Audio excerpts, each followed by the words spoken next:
और दोस्तों, ये है Gyandhara channel.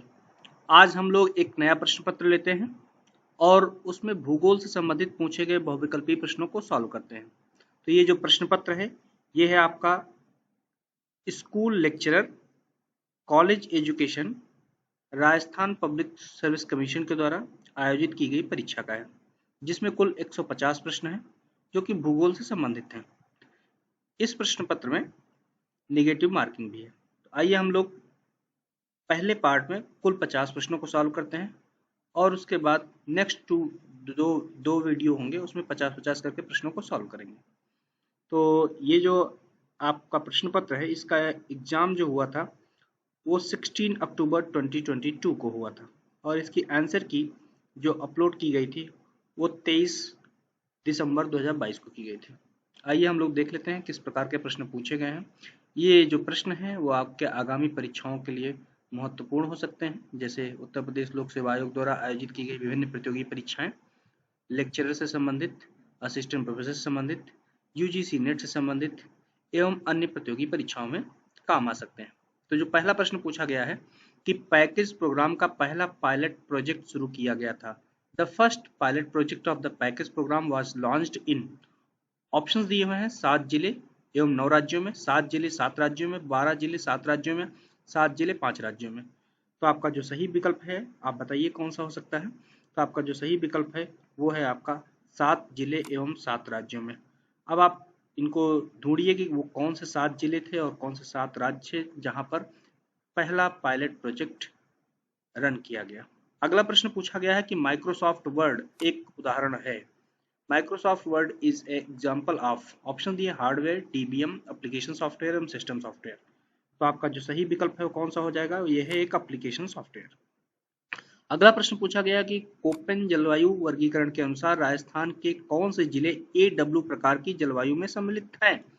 Which districts of Rajasthan are under the AW type of climate according to Köppen climate classification? Option दिए हुए उदयपुर, सिरोही, जालौर, राजसमंद, जयपुर, अलवर, दौसा, भरतपुर, बांसवाड़ा, डूंगरपुर, झालावाड़ एवं प्रतापगढ़, और चौथा विकल्प है कोटा, बूंदी, झालावाड़ एवं सवाई माधोपुर। तो आप सही उत्तर का चयन कीजिए। तो ये प्रश्न को सॉल्व करने के पहले आपको ये देखना होगा कि AW प्रकार की जलवायु क्या होती है। तो कोपेन ने पूरे भारत को विभिन्न जलवायु प्रदेशों में विभाजित किया है। जैसे आप देखेंगे CWG प्रकार की जो जलवायु है कहाँ पे है, ये पूरे गंगा प्लेन की है। इसी तरह से E प्रकार की हिमालयन, वेस्टर्न हिमालयन पार्ट की है। DFC ईस्टर्न हिमालयन प्रकार की, AS है, AW, और AW की इसी पे आप देखेंगे कैटेगरी दी हुई है जो राजस्थान का 2 पार्ट से BWHW प्रकार की और BSHW प्रकार की। तो आप देखेंगे जो वेस्टर्न पार्ट है इसी में आपका ये डिस्ट्रिक्ट पड़ते हैं। कौन कौन से हैं डिस्ट्रिक्ट्स, तो आपका जो सही विकल्प हो जाएगा, आप इनका चयन कीजिए। सही विकल्प आपका हो जाएगा उस जो कॉर्नर है वहां पर बांसवाड़ा, डूंगरपुर, झालावाड़ एवं प्रतापगढ़, ये 4 डिस्ट्रिक्ट हैं राजस्थान के जहां पर AW प्रकार की जलवायु पाई जाती है। क्लियर। अगला प्रश्न पूछा गया है कि निम्नलिखित में से अनुकूलतम जनसंख्या सिद्धांत किसने द्वारा दिया गया था। The theory of optimum population was given by whom among the followings. Option दिए हुए हैं Edward West, Edwin Cannan, Margaret Stranger एवं थॉमस सैडलर। तो आपका जो सही उत्तर हो जाएगा वो कौन सा हो जाएगा। उम्मीद है कि आप इस प्रश्न को सॉल्व कर पाएंगे। तो आपका सही उत्तर है वो है आपका एडविन कैनन। अब आपको देखना है कि जो ऑप्टिमम पॉपुलेशन थियरी है ये कब दी गई थी, इसको आप कमेंट बॉक्स में पोस्ट कीजिए। अगला प्रश्न है कि निम्नलिखित में से बेमेल युग्म, इसमें नदियां दी हुई हैं और उनकी सहायक नदियां दी हैं, उनको आपको पहचानना है कि कौन रॉन्ग पेयर है। Identify the wrong pair river and it's tributaries from the following. Option दिए हैं बनास मेनाल, पार्वती मोरेन, लूनी सागी, साबरमती वाकल। तो इसमें से जो रॉन्ग पेयर है, जो सही से सुमेलित नहीं है, वो है आपका कौन सा, पार्वती मोरेन। मतलब मोरेन जो है पार्वती की ट्रिब्यूटरी नहीं है, जबकि और सभी सही है। अगला प्रश्न आपसे पूछा गया है कि सूची 1 जिसमें कि राजनीतिक भूगोलविदता को सूची 2 जिसमें देश दिए हुए हैं से सुमेलित कीजिए।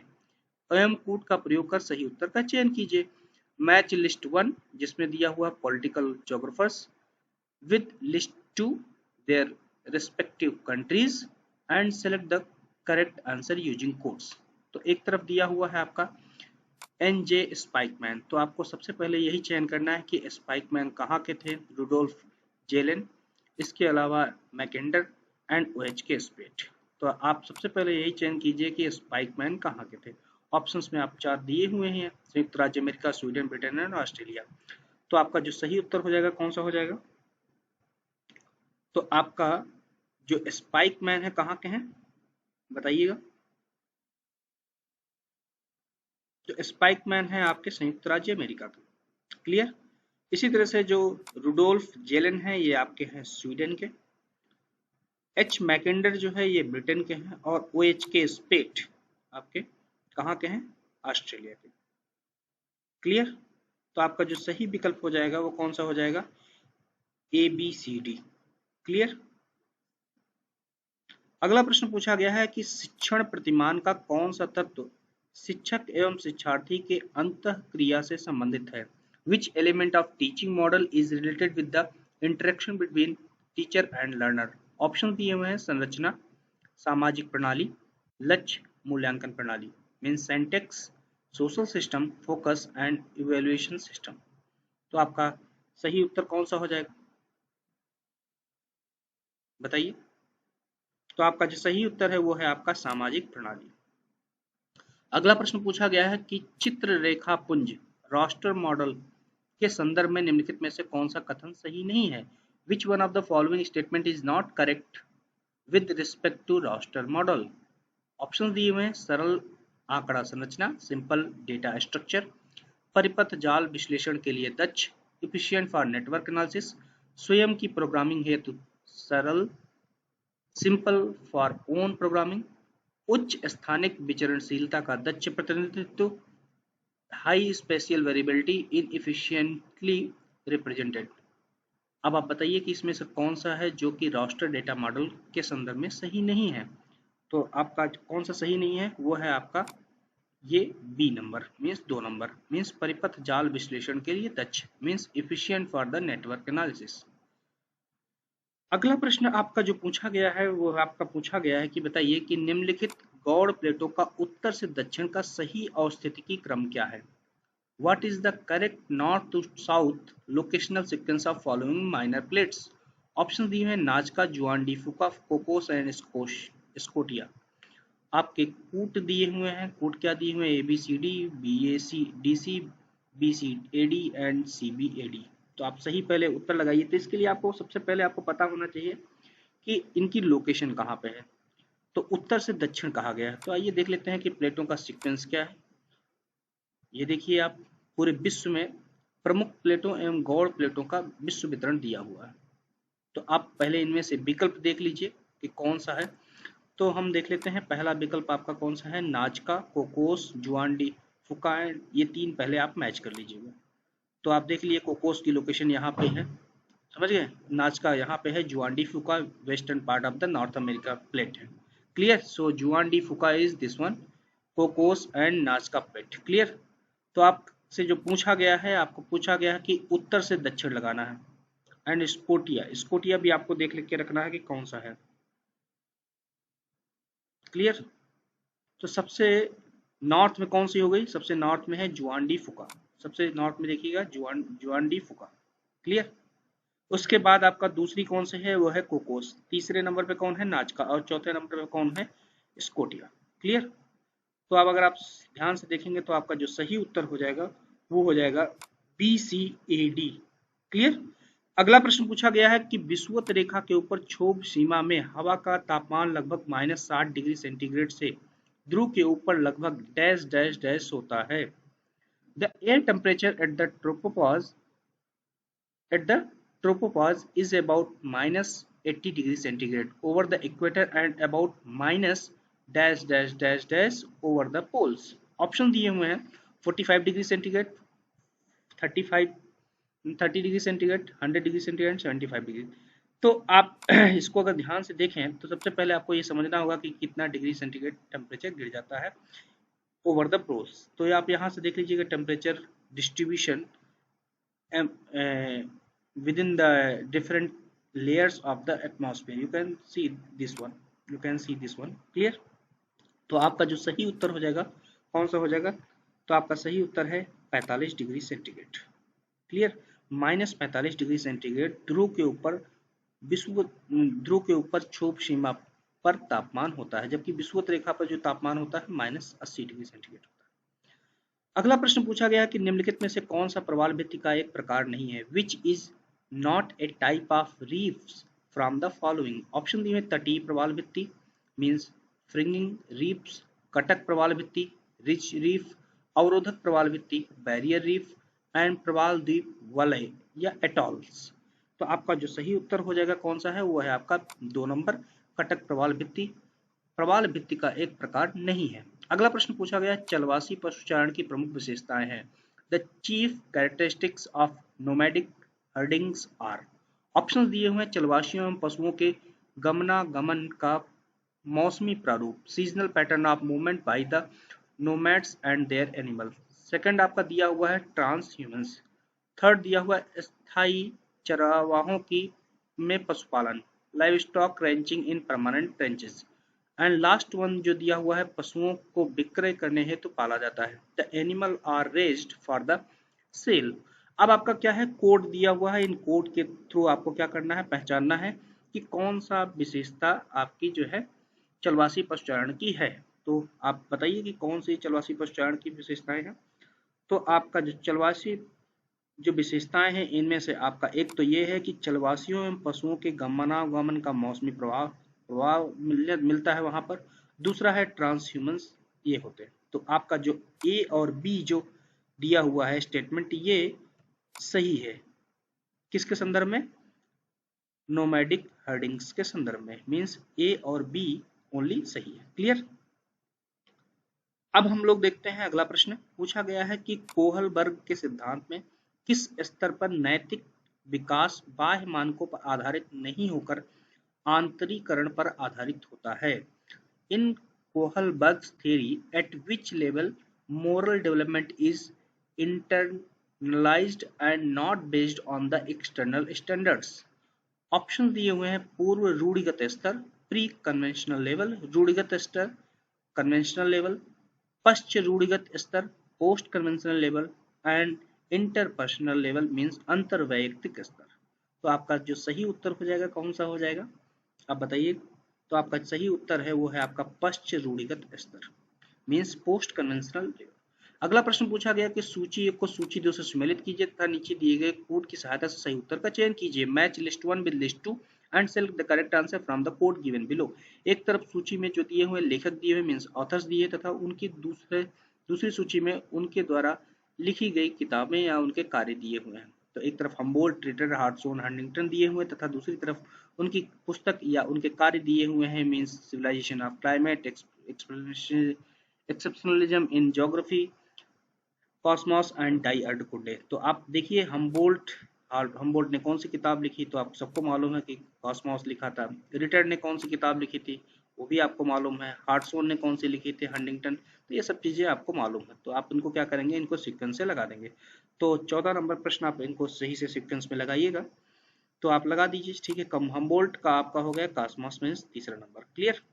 फिर उसके बाद रिटर का आपका कौन सा हो जाएगा बताइए।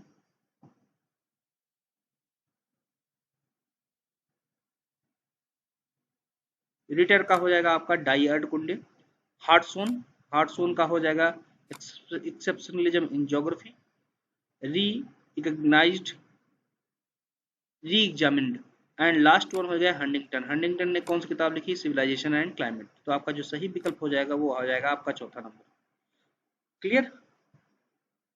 अगला प्रश्न जो पूछा गया है कि निम्नलिखित में से किसका सही सुमेलित नहीं है, means which of the following is not A correct match. Option दिए हुए एक तरफ जो है माउंटेन रेंजेस दी हैं तथा उन पे स्थित कौन से पासेज हैं मींस दर्रे हैं वो दिए हुए हैं। तो Pir Panjal range, Zanskar range, Dhauladhar range and Ladakh range. और कौन सा उनके सामने जो है उनमें स्थित जो पासेज हैं वो दिए हुए हैं। तो इनके लिए सबसे पहले आपको इनकी लोकेशन पता होना चाहिए। तो आइए देख लेते हैं इनकी लोकेशन कहाँ पे है।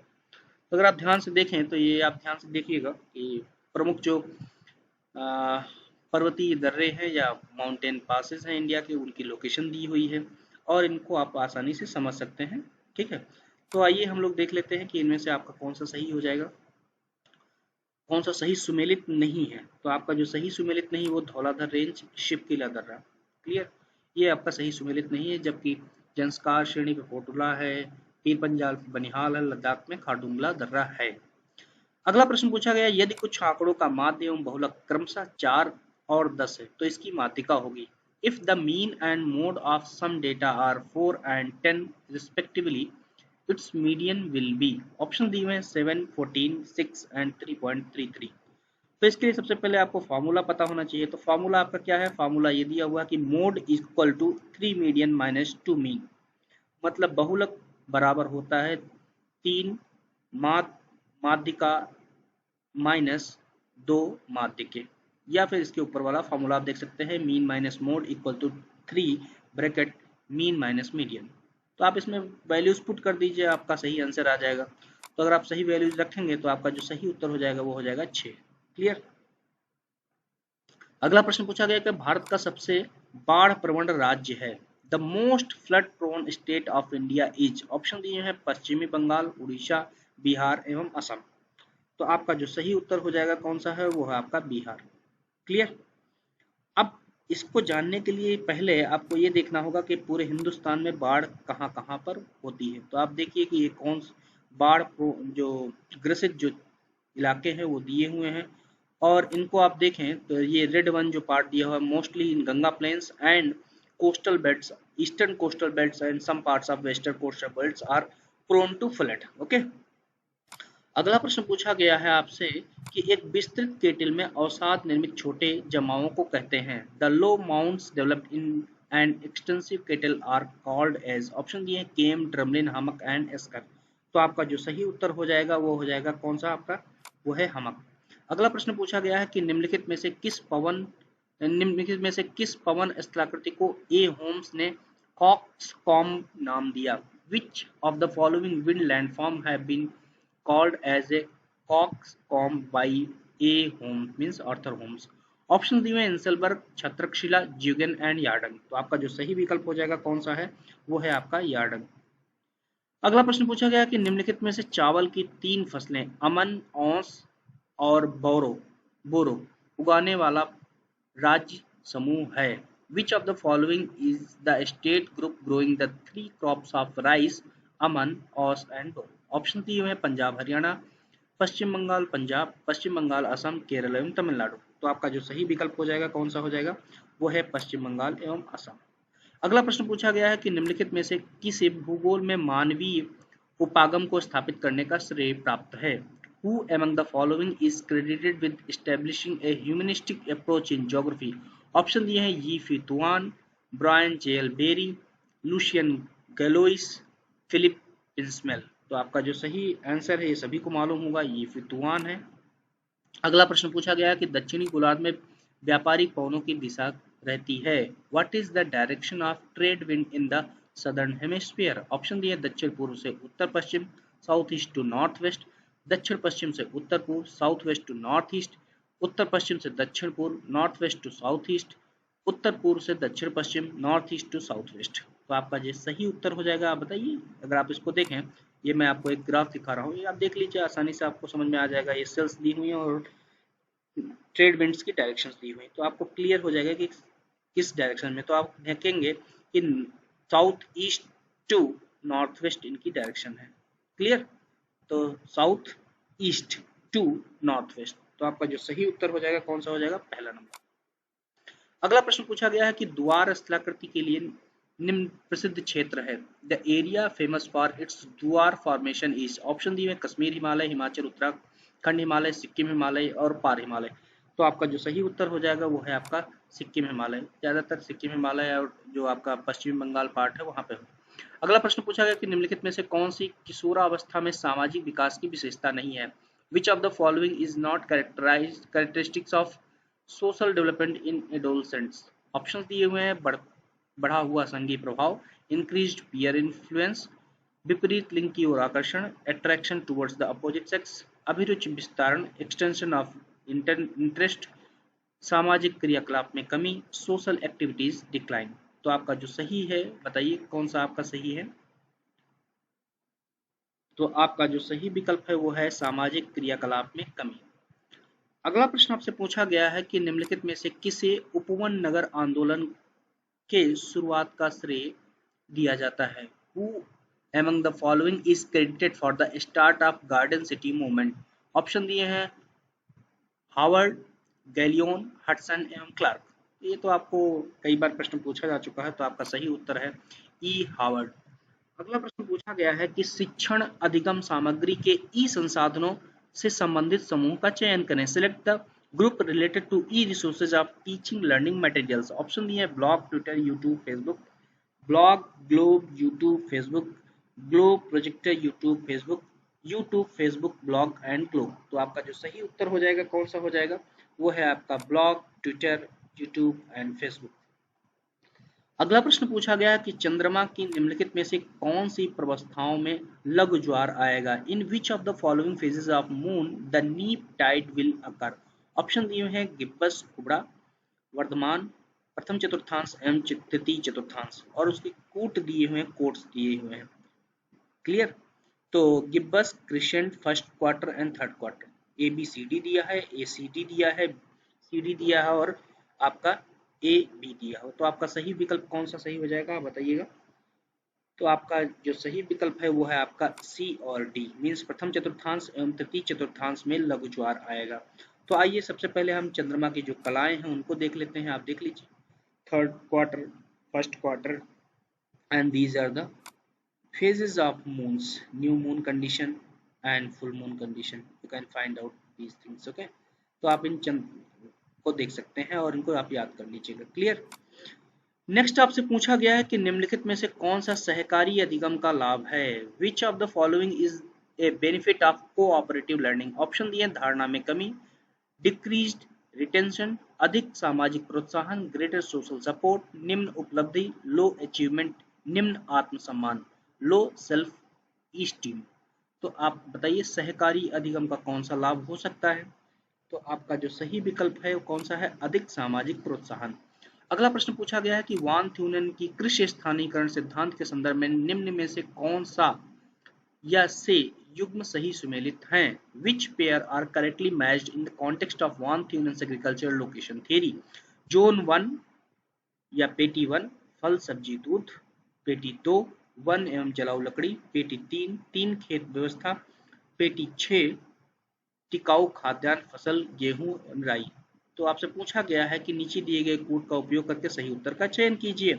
Select the correct answer using the code given below. तो आप बताइए कि कौन सा आपका सही है। तो आप अगर ध्यान से देखें तो पेटी 1 तो आपका सही है कि पेटी 1 में फल फूल सब्जी होते हैं, और दूसरा है पेटी 2 जिसमें वन एवं जलाऊ लकड़ियां पाई जाती है। लेकिन पेटी 4 में तीन खेती फसली और पेटी 6 में टिकाऊ खाद्यान्न फसल गेहूं या राई आदि उगाई नहीं जाती है। तो आइए इसका हम देख लेते हैं मॉडल। तो अगर आप ध्यान से देखिए ये वान थ्यूनेन का मॉडल है। अब आप इसमें देख लीजिए जो सेंटर पार्ट है वो अर्बन पार्ट या मार्केट पार्ट है, उसके बाद second intensive farming and dairy है, नेक्स्ट उसके बाद फॉरेस्ट है for the fuel resources, next is the crop and next is the wrenching. तो आपका जो सही है वो आपका कौन सा है? केवल ए और बी। अगला प्रश्न पूछा गया है कि national research centre for arid horticulture Rajasthan के किस जिले में स्थापित किया गया है? In which district of Rajasthan the national research centre for arid horticulture has been established? Option दिए हैं बीकानेर, श्रीगंगानगर, अजमेर एंड जोधपुर। तो आपका जो सही उत्तर हो जाएगा कौन सा है? वो है बीकानेर। अगला प्रश्न पूछा गया है कि geography in the 20th century पुस्तक के लेखक हैं। The author of the book geography in 20th century is? Option दिए Huntington, Griffith Taylor, H A Herbertson, Carl Sauer. तो आपका जो सही विकल्प हो जाएगा कौन सा हो जाएगा? वो है आपका ग्रिफिथ टेलर। अब आपको यहाँ पे क्या करना है? कार्लो सावर, हर्बर्टसन, ग्रिफिथ टेलर और हंटिंगटन के द्वारा लिखी गई किताबों की एक लिस्ट बना लेनी है, जो कि आगे परीक्षाओं में काम आ सकती है। अगला प्रश्न पूछा गया है कि डूरंड रेखा भारत को किसके साथ जोड़ती है? Durand line joins India with? Option दिए हैं भूटान, म्यांमार, चीन एंड अफगानिस्तान। तो ये तो आपको क्लियर मालूम होगा। तो आपका सही विकल्प है अफगानिस्तान। अब इंडिया के साथ और जो रेखाएं हैं जो लगती है, जैसे डूरंड लाइन है वो अफगानिस्तान के साथ लगती है, जो उसको मार्टिमर डूरंड ने 1896 में इसको खींचा था। उसके बाद मैकमोहन लाइन है जो कि सर हेनरी मैकमोहन द्वारा डिमार्केट की गई थी इंडिया के फ्रंटियर पार्ट्स और चाइना को, जो कि 1962 में की गई थी। इसी तरह से 24th पैरेलल लाइन जो कि भारत और पाकिस्तान के बीच में है, लेकिन इंडिया इसको रिकॉग्नाइज नहीं करता है। अगला प्रश्न आपसे पूछा गया है कि बताइए कि वेबर के अनुसार पदार्थ सूचकांक 1 होने पर अधिकतम लाभ के लिए उद्योग की स्थापना कहाँ होनी चाहिए? According to Weber, where should the industry be set up to maximize profit when the material index is 1?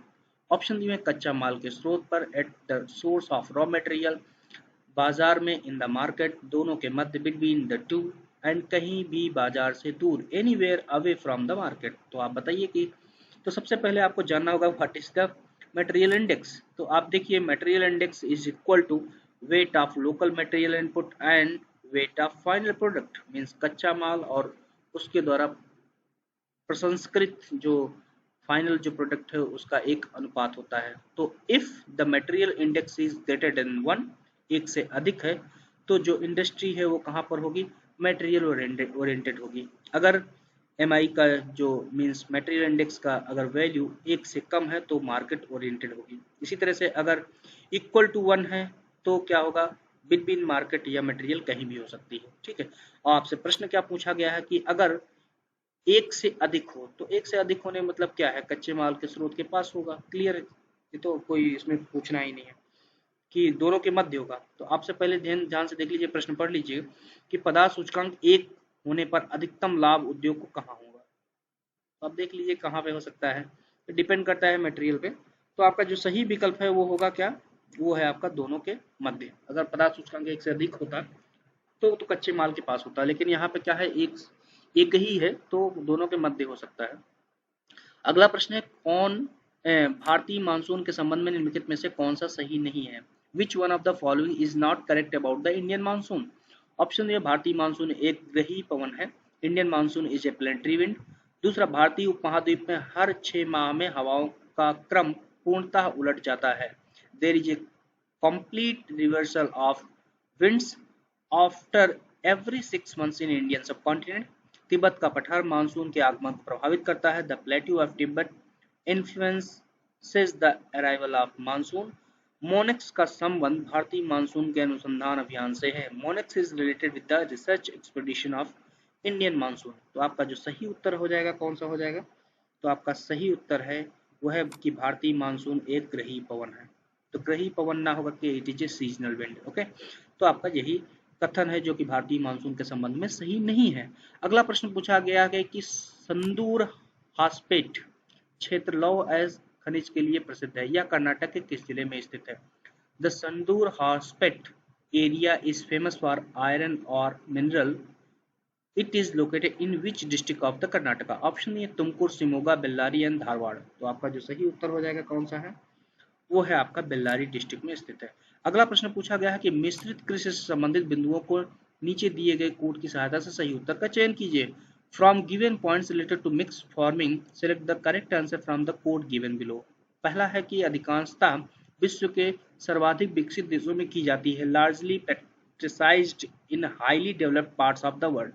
Number 2, कृषि भूमि का आकार मध्यम, फॉर्म साइज इज मॉडरेट, चारा फसल गेहूं, जौ, ओट्स, राई इत्यादि उगाई जाती हैं।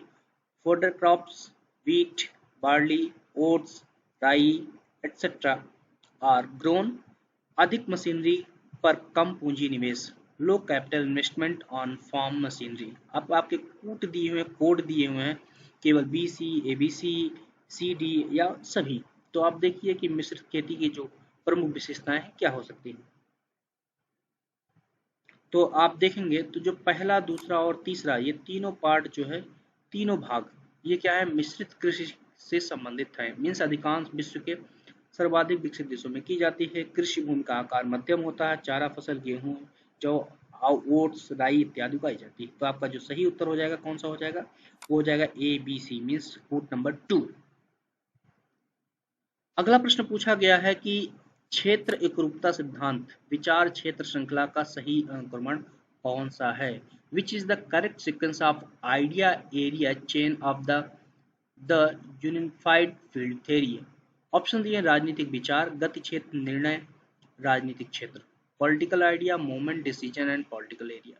ओके, नेक्स्ट है राजनीतिक क्षेत्र, गति क्षेत्र, निर्णय, राजनीतिक विचार। Political area, movement, decision and political idea. Next है निर्णय, राजनीतिक क्षेत्र, गति क्षेत्र एवं राजनीतिक विचार। Decision, political area, movement and political idea. Last one है राजनीतिक विचार, निर्णय, गति क्षेत्र एवं राजनीतिक क्षेत्र। Political idea, decision, movement and political area. तो आप बताइए कि क्षेत्र एकरूपता सिद्धांत, विचार, क्षेत्र श्रृंखला का सही सीक्वेंस क्या है? तो आपका जो सही सीक्वेंस है वो राजनीतिक विचार पहला है, फिर निर्णय, फिर गति क्षेत्र, फिर राजनीतिक क्षेत्र। अगला प्रश्न पूछा गया है कि जेम्स हटन ने एकरूपतावाद का संकल्पना किस वर्ष में प्रस्तुत की थी? The uniformitarianism concept was given by the James Hutton in the year dash dash. Option दिए हुए हैं 1865, 1765, 1785 और 1885। तो आपका जो सही उत्तर हो जाएगा कौन सा हो जाएगा? वो आपका सही उत्तर है 1785, 1785। अगला प्रश्न पूछा गया कि निम्नलिखित में से कौन सी प्रणाली की विशेषता नहीं है? Which of the following is not characteristics of system. Option दिए हुए हैं निश्चित उद्देश्य, तत्वों के अंतर संबंध, चार दीवारी होती है, स्थिर प्रकृति होती है, different objectives, inter relationship between elements, possesses boundaries and static in nature. तो आपका जो सही उत्तर हो जाएगा कौन सा हो जाएगा? वो है आपका स्थिर प्रकृति। अगला प्रश्न पूछा गया है कि दांतेदार लकीरें सेरेटेड कटक द्वारा निर्मित एक स्थलाकृति है। Serrated ridges is a relief made by. Option दिए हुए हैं बहता जल, रनिंग वाटर, भूमिगत जल, अंडरग्राउंड वाटर, पवन, विंड, ग्लेशियर, हिमालय। तो आपका जो सही उत्तर हो जाएगा कौन सा है? वो है आपका हिमानी द्वारा निर्मित स्थलाकृति। अगला प्रश्न पूछा गया कि निम्नलिखित में से किन देशों का समूह 2021 में बॉक्साइट उत्पादन में शीर्ष पर रहा? Which among the following group of countries have been top producer of bauxite in 2021? Option दिए हैं रूस, संयुक्त राज्य अमेरिका, Greece, China, Brazil, Bharat, Jamaica, Indonesia, Australia, Guinea, चीन और ब्राजील, जमैका, रूस, संयुक्त राज्य अमेरिका और गुयाना। तो आप बताइए कि इसमें से कौन सा सही युग्म हो सकता है? तो आपका सही उत्तर है ऑस्ट्रेलिया, गिनी, चीन और ब्राजील। अगला प्रश्न पूछा गया कि निम्नलिखित में से किस संस्था की स्थापना वर्ष 1926 में मद्रास विश्वविद्यालय में हुई थी? इन the year 1926 which society from the following was established in University of Madras? Option दिए हैं द ज्योग्राफिकल सोसाइटी, नेक्स्ट है the geographical society of India, the Deccan geographical society, the national geographical society of India. तो आपका जो सही उत्तर है वो कौन सा हो जाएगा? आपका सही उत्तर है the geographical society of India, the Indian geographical society, the Indian geographical society. Okay, अब आप बताइए कि the geographical society of India, the Deccan geographical society, the national geographical society, उसके बाद आपका है the geographical review of India, ये सब जितने भी हैं जो सोसाइटीज़ हैं उनसे जो पब्लिश्ड जो जर्नल्स हैं उनकी आप लिस्ट बनाइए और आप देख लीजिए कि कहाँ से होते हैं, कब उनको स्टार्ट किया गया। अगला प्रश्न पूछा गया है कि निम्नलिखित में से संयुक्त राज्य अमेरिका के किस लौह इस्पात केंद्र को यूएसए के जंग का कटोरा के नाम से जाना जाता है? Which of the following centre of iron and steel industries known as a rust bowl of USA? Option दिया Lorain, Pittsburgh, Erie and Morrisville. तो आपका जो सही उत्तर हो जाएगा कौन सा है? वो है आपका पिट्सबर्ग। अगला प्रश्न दिया है कि वर्ष 2011 की जनगणना के अनुसार निम्न में से कौन सा युग्म सही है? Which of the following pairs are correct according to 2011 census. एक तरफ राज्य दिए हुए हैं, स्टेट्स दिए, तथा दूसरी तरफ जनसंख्या विशेषताएं उनकी दी हुई हैं और नीचे दिए गए कूट हैं उनकी सहायता से सही उत्तर का चयन करना। जैसे महाराष्ट्र 1000 से अधिक जनघनत्व, हिमाचल प्रदेश न्यूनतम नगरीय जनसंख्या प्रदेश, तमिलनाडु उच्च लिंगानुपात वाला राज्य, बिहार नगरीय जनसंख्या का उच्च प्रतिशत। तो आपका सही, ये तो आपका पहले ही गलत हो जाएगा डी नंबर। तो आप पहले देख लीजिए कि कौन सा आपका सही है। तो आपका जो सही है वो है आपका बी और सी, मीन्स हिमाचल प्रदेश न्यून नगरीय जनसंख्या वाला प्रदेश और तमिलनाडु उच्च लिंगानुपात वाला राज्य। तो आपका जो सही उत्तर हो जाएगा कौन सा हो जाएगा? बी और सी, मतलब पहला कोड आपका सही हो जाएगा। अगला प्रश्न पूछा गया है कि प्लेन टेबल स्टेशन की स्थिति का निर्धारण करने के लिए निम्नलिखित में से किस विधि का उपयोग किया जाता है? Which of the following methods are used for the locating the plane table station? Option दिए हैं स्थिति निर्धारण विधि, मीन्स रिसेक्शन मेथड, नेक्स्ट है विकिरण विधि, रेडिएशन मेथड, नेक्स्ट है संक्रमण विधि, मीन्स ट्रैवर्सिंग मेथड, नेक्स्ट है प्रतिच्छेदन विधि, इंटरसेक्शन मेथड। आपसे पूछा गया है नीचे दिए गए कोड का प्रयोग कर सही उत्तर का चयन कीजिए। Choose the correct answer using the code given below. B D सही है, बी सी सही है, ए सी सही है या सी डी सही है? तो आपका सही उत्तर कौन सा हो जाएगा? तो आपका जो सही उत्तर है वो है आपका ए और सी। ए मीन्स स्थिति निर्धारण विधि और उसके बाद संक्रमण विधि। आप बताइए कौन सा सही हो सकता है? क्लियर। अगला प्रश्न पूछा गया है कि भूगोल वह विज्ञान है जो कि मानचित्र निर्माण की कला में कार्य करता है। यह कथन था geography is the science that deals in art of map making. This statement was made by option दिए हुए हैं एनेक्सिमेंडर, एरिटास्थनीज, स्ट्रैबो एंड टॉलमी। तो आपका जो सही उत्तर हो जाएगा वो कौन सा है? वो है आपका टॉलमी, जिन्हें फादर ऑफ कार्टोग्राफी भी कहा जाता है। अगला प्रश्न पूछा गया कि इंदिरा गांधी नहर विभाग राजस्थान सरकार के अनुसार लिफ्ट नहरों की कुल लंबाई कितनी है जुलाई 2022 के अनुसार? According to Indira Gandhi canal development government of Rajasthan, what is the approximate length of the total lift canals according to July 2022? Option दिए हुए 1020, 1495, 2090 और 2515। तो आपका जो सही उत्तर हो जाएगा वो है आपका कौन सा? 1495 किलोमीटर, लगभग 1500 किलोमीटर। तो आइए देख लेते हैं कि इंदिरा गांधी कैनाल कहाँ पर है। ये आप देखिएगा यहाँ पे जो हरीके बैराज है वहां से शुरू होकर के और कहाँ तक आती है ये आप देख लीजिए, यहाँ पे दिया हुआ है। और इसको और डिटेल में देखें तो आप यहाँ पे देख लीजिए ध्यान से, इस मैप को आपको देख लीजिए। अगला प्रश्न है कि वेनिस जिसे एड्रियाटिक की राजधानी रानी के नाम से जाना जाता है वह अवस्थित है। Venice known as a queen of Adriatic is located in. Option दिए हुए हैं ऑस्ट्रिया, ग्रीस, उत्तरी पूर्वी इटली और सिसिली। तो आपका जो सही उत्तर है वो कौन सा हो जाएगा? वो है आपका उत्तरी पूर्वी इटली में, north eastern part of Italy. अगला प्रश्न है जो दो शेष प्रश्न बचे हुए हैं इस वीडियो में।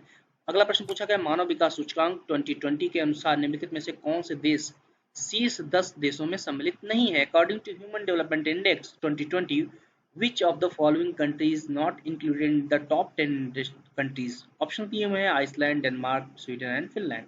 तो आपका जो सही उत्तर है वो आपका है फिनलैंड। और अंतिम प्रश्न हम लोग देख लेते हैं इस वीडियो का, इसके बाद हम लोग अगले 50 प्रश्नों को सॉल्व करेंगे। और आपको एक सूचना दे देते हैं कि हम लोग अब यूजीसी नेट ज्योग्राफी से जितने भी प्रश्न पूछे गए हैं उनकी श्रृंखला शुरू करने वाले हैं। तो और भी जो भी लोग हैं जो भी तैयारी कर रहे हैं वो इस वीडियो के थ्रू जुड़ सकते हैं और सीख सकते हैं।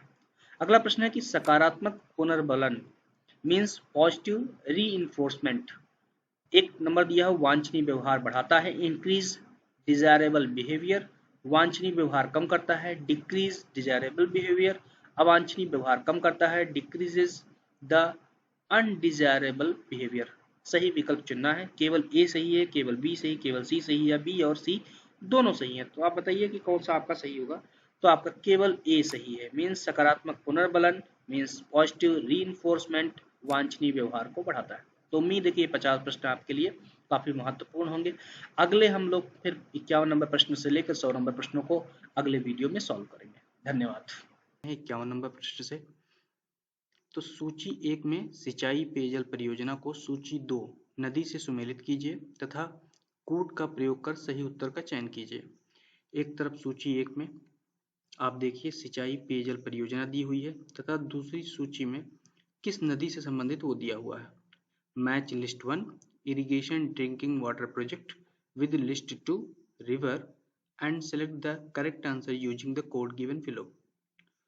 इंदिरा लिफ्ट कैनाल ऑप्शंस आपके सामने हैं, गंभीर नदी, बनास नदी, चंबल नदी या काली सिंध नदी। तो आप बताइए इनमें से पहला ही आप सही लगा लीजिए।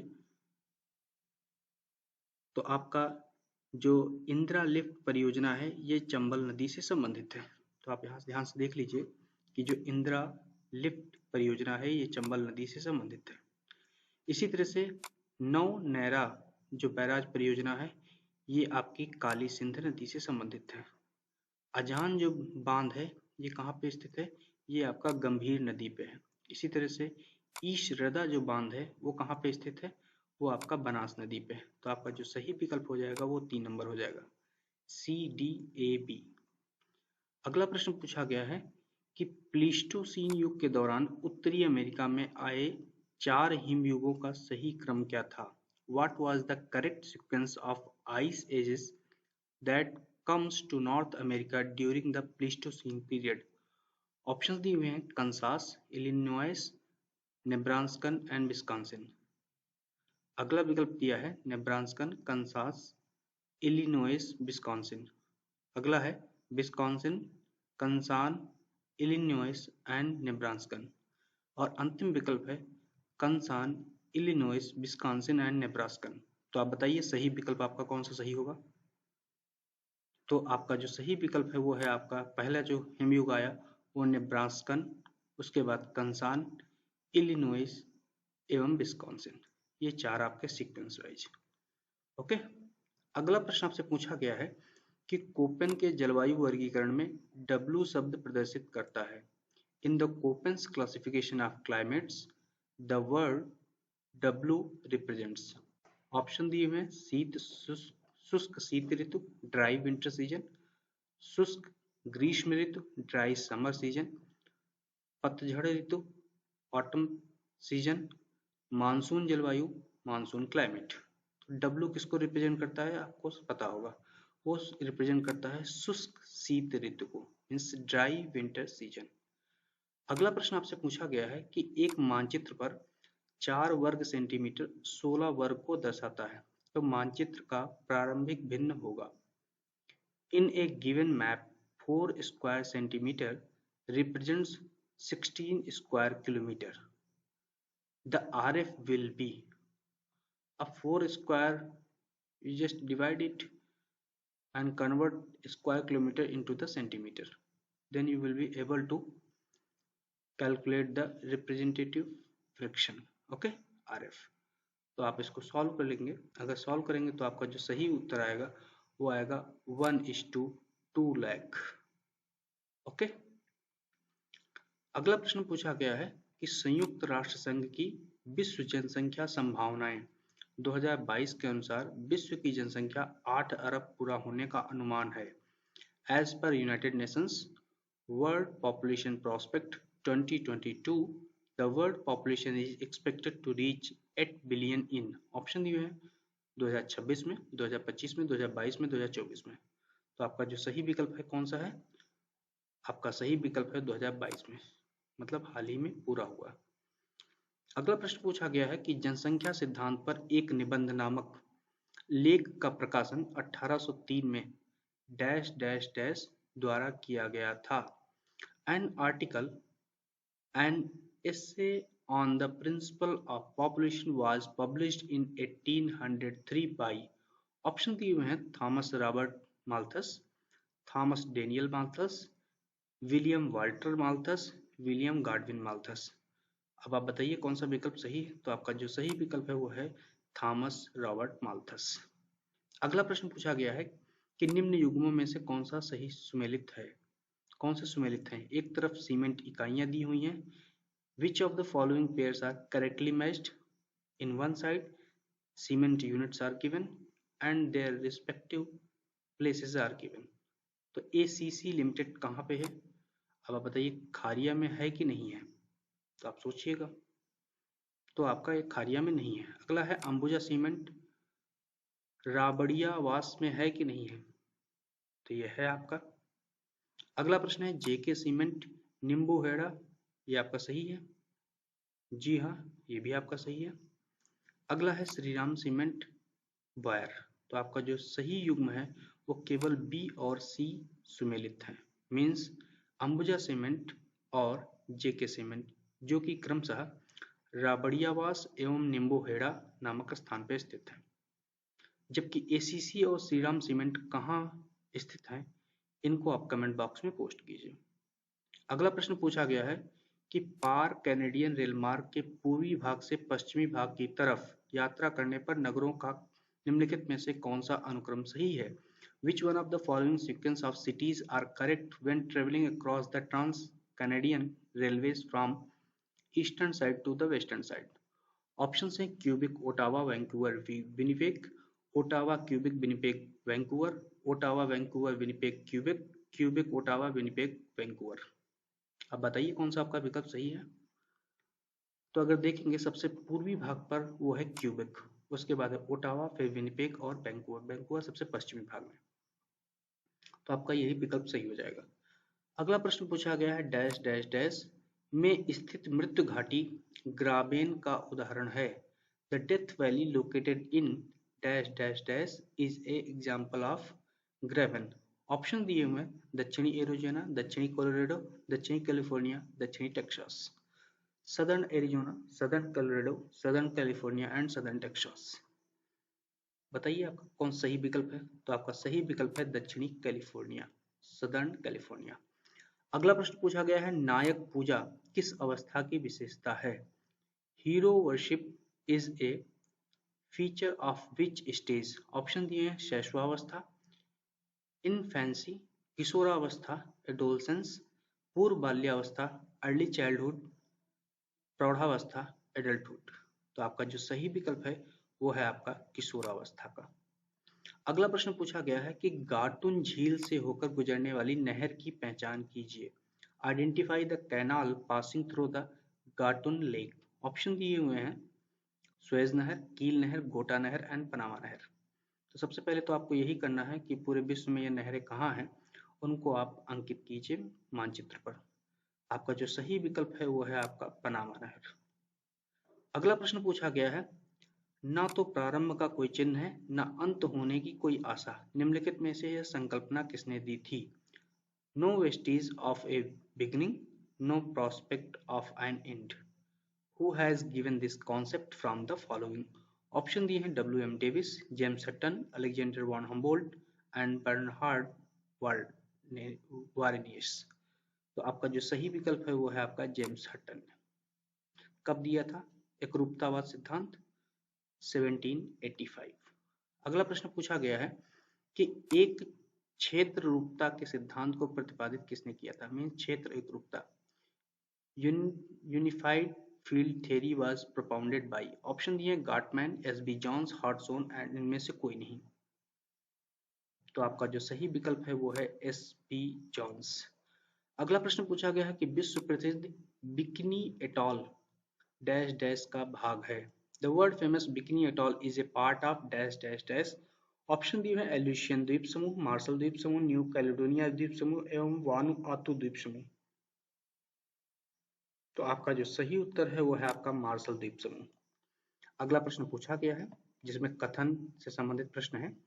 कथन दिया हुआ मीन स्टेटमेंट दिया हुआ है कि इस मृदा में क्ले का प्रतिशत अधिक होता है। This soil has high percentage of clay. यह मृदा झालावाड़, बांसवाड़, कोटा, बूंदी एवं आदि जिलों में मिलती है। This soil is found in the districts of Jhalawar, Banswara, Kota and Bundi etcetera. उपरोक्त कथनों के आधार पर मृदा का प्रकार बताइए। On the basis of above statements select the type of soil. Option पूछे हुए हैं, दिए हुए हैं एंटीसॉल्स, इंसेप्टिसॉल्स, अल्फीसॉल्स एंड वर्टिसॉल्स। तो जो आपकी ये टर्मिनोलॉजीज दी हुई हैं इनको आप लोकल लैंग्वेज में देसी भाषा में क्या कहते हैं वो आप एक बार देखिएगा। तो आपका जो सही उत्तर है कौन सा है आपका, वो है आपका वर्टिसॉल। अगला प्रश्न पूछा गया है कि मानव भूगोल मानव समाजों एवं धरातल के बीच संबंधों का संश्लेषित अध्ययन है। निम्नलिखित में से मानव भूगोल की यह परिभाषा किसने दी थी? Human geography is a systematic study of relationship between human societies and earth surface. Who has given this definition of human geography from the following? Option दिए हैं AC Semple, Paul Vidal Laplace, Friedrich Ratzel and Alfred Hettner. तो आपका जो सही विकल्प है वो है आपका फेडरिक रेडजल। अगला प्रश्न पूछा गया है कि निम्नलिखित नदी समूहों में से किस समूह का उद्गम स्थल राजस्थान में नहीं है? Which of the following river groups does not have its origin in Rajasthan? Option दिए हुए हैं साबरमती, पश्चिमी बनास, जवई, खारी, सोम, मानसी, वाकल, जाखम, गंभीरी, पार्वती, काली सिंध, परवन, बनास, बेढ़च, खारी, चंद्रभागा। तो आप बताइए कौन सा है? तो आपका जो सही उत्तर है कौन सा है वो है आपका गंभीरी, पार्वती, काली सिंध एवं परवन, जिनका उद्गम स्थल राजस्थान में नहीं है। अगला प्रश्न पूछा गया कि थानवट के जलवायु वर्गीकरण के अनुसार निम्नलिखित में से कौन सा सुमेलित नहीं है? As per classification of climate by the Thornthwaite, which of the following is not matched correctly? एक तरफ जलवायु प्रकार दिए हुए हैं मीन्स क्लाइमेट टाइप्स, एंड दूसरी तरफ उनसे संबंधित जो संकेताक्षर हैं एब्रिविएशंस जो उन्होंने क्लासिफिकेशन में यूज किए हैं वो दिए हुए हैं। तो जलवायु प्रकार में पहला आपका दिया हुआ उष्णकटिबंधीय आर्द्र जलवायु सभी मौसम में कम वर्षा, tropical humid climate, inadequate rainfall in all seasons, और उसका संकेताक्षर दिया हुआ है BA-R। दूसरा आपका दिया हुआ है उष्णकटिबंधीय उप आर्द्र जलवायु सभी मौसम में कम वर्षा, tropical sub humid climate with less rainfall in all seasons, and abbreviation is CA-G। अगला दिया हुआ है उष्णकटिबंधीय आर्द्र जलवायु शीतकाल में वर्षा, tropical humid climate with winter rainfall BA-W। Last one उष्णकटिबंधीय आर्द्र शुष्क जलवायु सभी मौसम में कम वर्षा, tropical semi arid climate with deficit rainfall in all seasons DA-D। तो आपका जो सही विकल्प है आप बताइए कि इसमें से कौन सा होगा। तो इसको आप अगर सही से करना चाहते हैं तो पहले आप ये एक ग्राफ देख लीजिए। क्लियर? तो आप यहाँ पे जो संकेताक्षर यूज किए हुए गए हैं ABCDE, ये किस टर्म के लिए यूज किए गए हैं? A for wait, B for humid, C for सब humid, D for semi arid and E for arid. Okay, इसी तरह से अगर ह्यूमिडिटी आपने देख लिया इस तरह से, इसी तरह से अगर वेजिटेशन की वैरायटी देखा जाए इसके आधार पे, तो वेट जहाँ होगा वहाँ पे rain forest, humid forest, sub humid grassland, semi arid steppes and arid desert को शो करता है। क्लियर? इसी तरह से A-B-C- अगर इनको ध्यान से देखें तो A- ट्रॉपिकल रिप्रेजेंट करता है, B मेसोथर्मल, C माइक्रोथर्मल, D- जो है taiga, E- tundra, F- Frost, और इनका थर्मल एफिशिएंसी इंडेक्स दिया हुआ है। अगर स्मॉल लेटर्स की बात करें तो R means rainfall adequate in all seasons, S means rainfall deficient in summer, W means rainfall deficient in winter, and D means rainfall deficient in all seasons। और इसी तरह से उन्होंने क्लाइमेटिक क्लासिफिकेशन किया। तो आप उम्मीद है कि ये सब आप देख के और सही उत्तर का चयन कर पाएंगे। तो आप मुझे बताइए कि इस प्रश्न का सही उत्तर क्या होगा। आप इसको मुझे कमेंट बॉक्स में पोस्ट करके दीजिए, यह आपके लिए होमवर्क। अगला प्रश्न पूछा गया है कि निम्नलिखित में से तंत्र विश्लेषण के विकास से संबंधित नहीं है। Who among the following is not associated with development of system analysis? Option दिए RJ Chorley, James P, Harvey D, Freeman, NM। आपका सही उत्तर कौन सा है? आपका सही उत्तर है फ्रीमैन, NM। अगला प्रश्न पूछा गया है कि निम्नलिखित में से कौन सी महासागरीय धारा गर्म प्रकृति की है? Which of the following ocean current is warm in nature? Option दिए हैं आयुष्यो की धारा, अंगुल्हास की धारा, वेंगुएला की धारा और हम्बोल्ट की धारा। तो ये तो आपको सही है, बहुत आसान है प्रश्न। ये है आपका अंगुल्हास की धारा। अगला प्रश्न पूछा गया है कि निम्नलिखित में से बीमा का संबंध किस सेवा क्षेत्र से है? Insurance is related to which of the following service sector? Option दिए प्राथमिक, द्वितीय, तृतीयक, चतुर्थक, primary, secondary, tertiary and quaternary. तो आपका जो सही उत्तर है वो है आपका तृतीयक मीन्स टर्शियरी सर्विस सेक्टर से। अगला प्रश्न पूछा गया है मेंटल मैप पुस्तक के लेखक हैं। Who is the author of the book mental map? Option दिए हुए हैं Lowenthal David and R L B, Wolpert J and Nikam, Peter Gould and Rodney White and Cox K R. तो आपका जो सही उत्तर है वो है आपका Peter Gould and Rodney White. अगला प्रश्न पूछा गया है निम्नलिखित में से कौन सा एक भूतुल्यकालिक उपग्रह है? Which one of the following is a geosynchronous satellite? Option दिए हुए IRS, INSAT, LANDSAT and spot HRV। तो इसमें से आपका सही विकल्प है वो है आपका INSAT। और जितने IRS, LANDSAT, स्पॉट हैं ये सभी सन सिंक्रोनस या पोलर ऑर्बिटल सैटेलाइट्स हैं। अब आप डिफरेंस बताइए geo synchronous and sun synchronous satellites में। अगला प्रश्न है कि निम्नलिखित में से किससे मानक विचलन की गणना की जाती है? Standard deviation is calculated from. Option दिए हैं केवल विस्तार या परास से, रेंज ओनली, केवल समानांतर माध्य से, अर्थमेटिक मीन ओनली, केवल माध्यिका से, मीडियन ओनली, केवल बहुलक से, मोड ओनली। तो स्टैंडर्ड डेविएशन किससे कैलकुलेट किया जाता है? वो किया जाता है केवल समानांतर माध्य से, मीन्स अर्थमेटिक मीन्स ओनली। अगला प्रश्न पूछा गया कि सूची 1 जिसमें मृदा के प्रकार दिए हैं तथा सूची 2 कहाँ पर पाए जाते हैं उनके प्राप्ति स्थल दिए हुए हैं को सुमेलित कीजिए तथा नीचे दिए गए कोड की सहायता से सही उत्तर का चयन कीजिए। Match list 1 where soils are given with list 2 where found in area is given and select the correct answer using the code given below।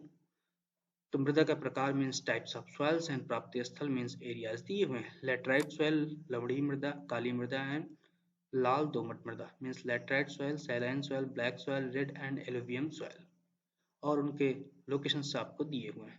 तो सबसे पहले आप मैच कर लीजिए कि लेटराइट सॉइल इन चारों में से कहां पर पाया जाएगा, छोटा नागपुर पठार, महाराष्ट्र, राजमहल की पहाड़ियां या कच्छ प्रदेश। तो आपका जो सही उत्तर कौन सा हो जाएगा बताइए। तो राजमहल की पहाड़ियों पर लेटराइट सॉइल पाई जाएगी, पहला। क्लियर। नेक्स्ट उसके बाद लवणी मृदा कहाँ पाई जाएगी, ये तो आपको मालूम है कच्छ प्रदेश में पाई जाएगी। तो सी और डी कहाँ मिल रहा है, सी और डी ये दो विकल्प मिल रहे हैं, तो इनमें से या तो तीसरा होगा या तो चौथा होगा। फिर काली मृदा, काली मृदा आपको मालूम महाराष्ट्र में है कि छोटा नागपुर पठार, तो आप देख लीजिए कौन सा आपका होगा। तो ये जो पाया जा रहा है वो आपका महाराष्ट्र में पाया जा रहा है, ठीक। तो आपका सही विकल्प हो जाएगा सी डी बी ए मीन्स 3 नंबर।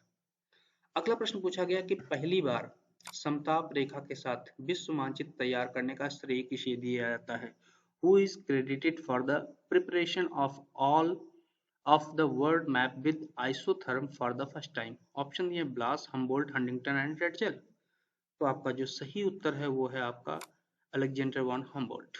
अगला प्रश्न दिया गया निम्नलिखित कथनों पर विचार कीजिए तथा कोड का प्रयोग करते हुए सही उत्तर का चयन कीजिए। Consider the following statements and select the correct answer using the code।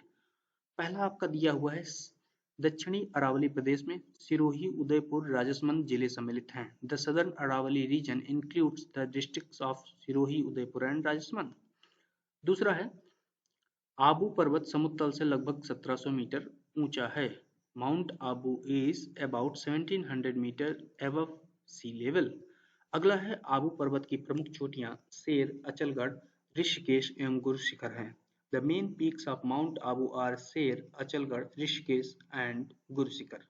अब आपके कोड दिए हुए ABC सही है, केवल C सही है, केवल A सही है या केवल AC सही है। अब आप बताइए कौन सा सही विकल्प होगा। तो मुझे जो लग रहा है वो है आपका कि दक्षिणी अरावली प्रदेश में सिरोही, उदयपुर और राजसमंद जिले आते हैं, ये सही है आपका। और दूसरा आपका ये सही है। तो आपका जो सही है वो है आपका A और C। क्लियर। अगला प्रश्न पूछा गया है कि निम्नलिखित में से कौन सा एक शुद्ध दिशा प्रक्षेप नहीं है। Which of the following is not an azimuthal projection.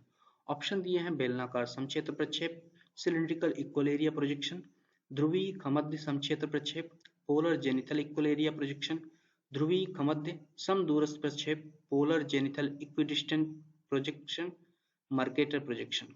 अब आप बताइए कौन सा आपका सही है। तो आपका सही है वो है आपका बेलनाकार समक्षेत्र प्रक्षेप। ओके।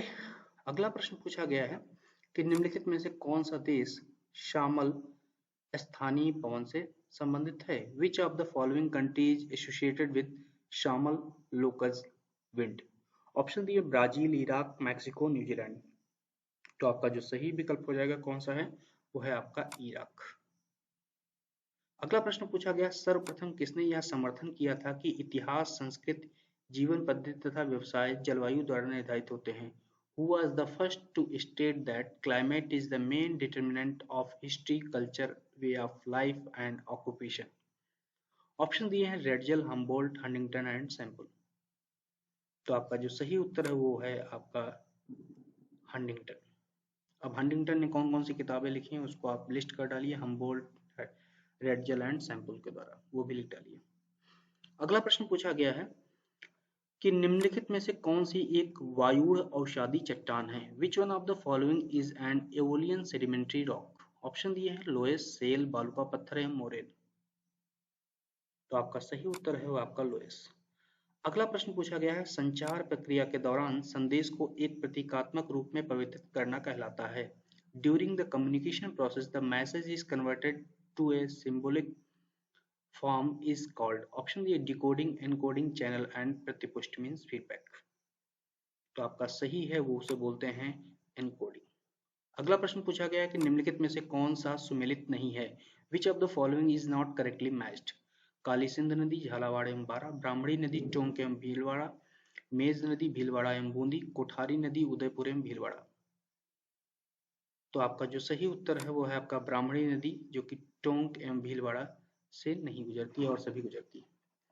अगला प्रश्न पूछा गया है कि निम्नलिखित में से कौन सा गलत युग्म है? Which of the following is an incorrect pair?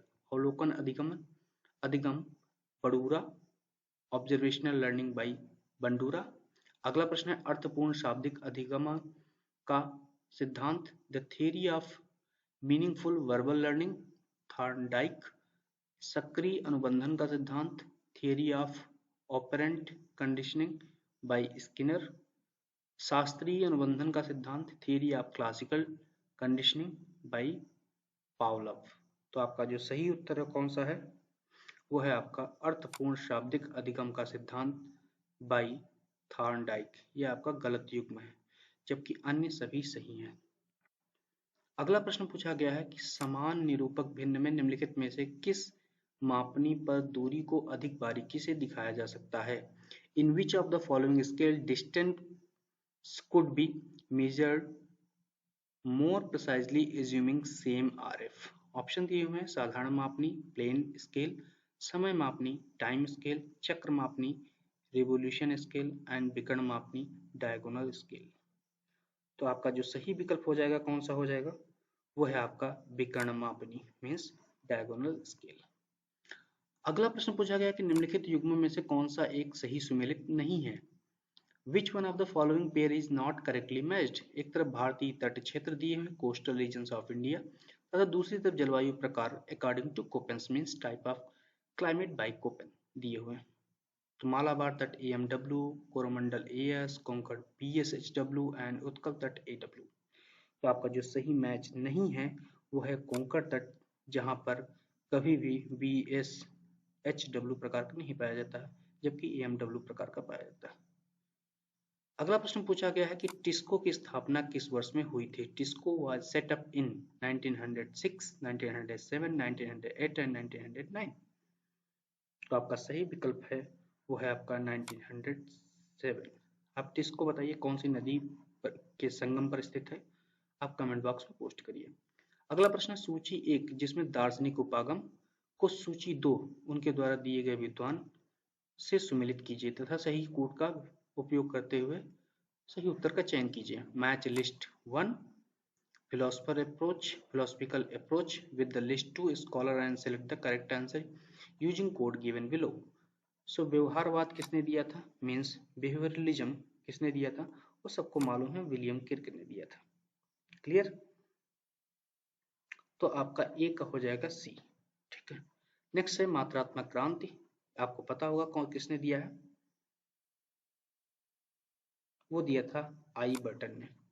अगला दिया हुआ अतिवाद मीन्स रेडिकलिज्म, ये भी आपको पता होगा किसने दिया था?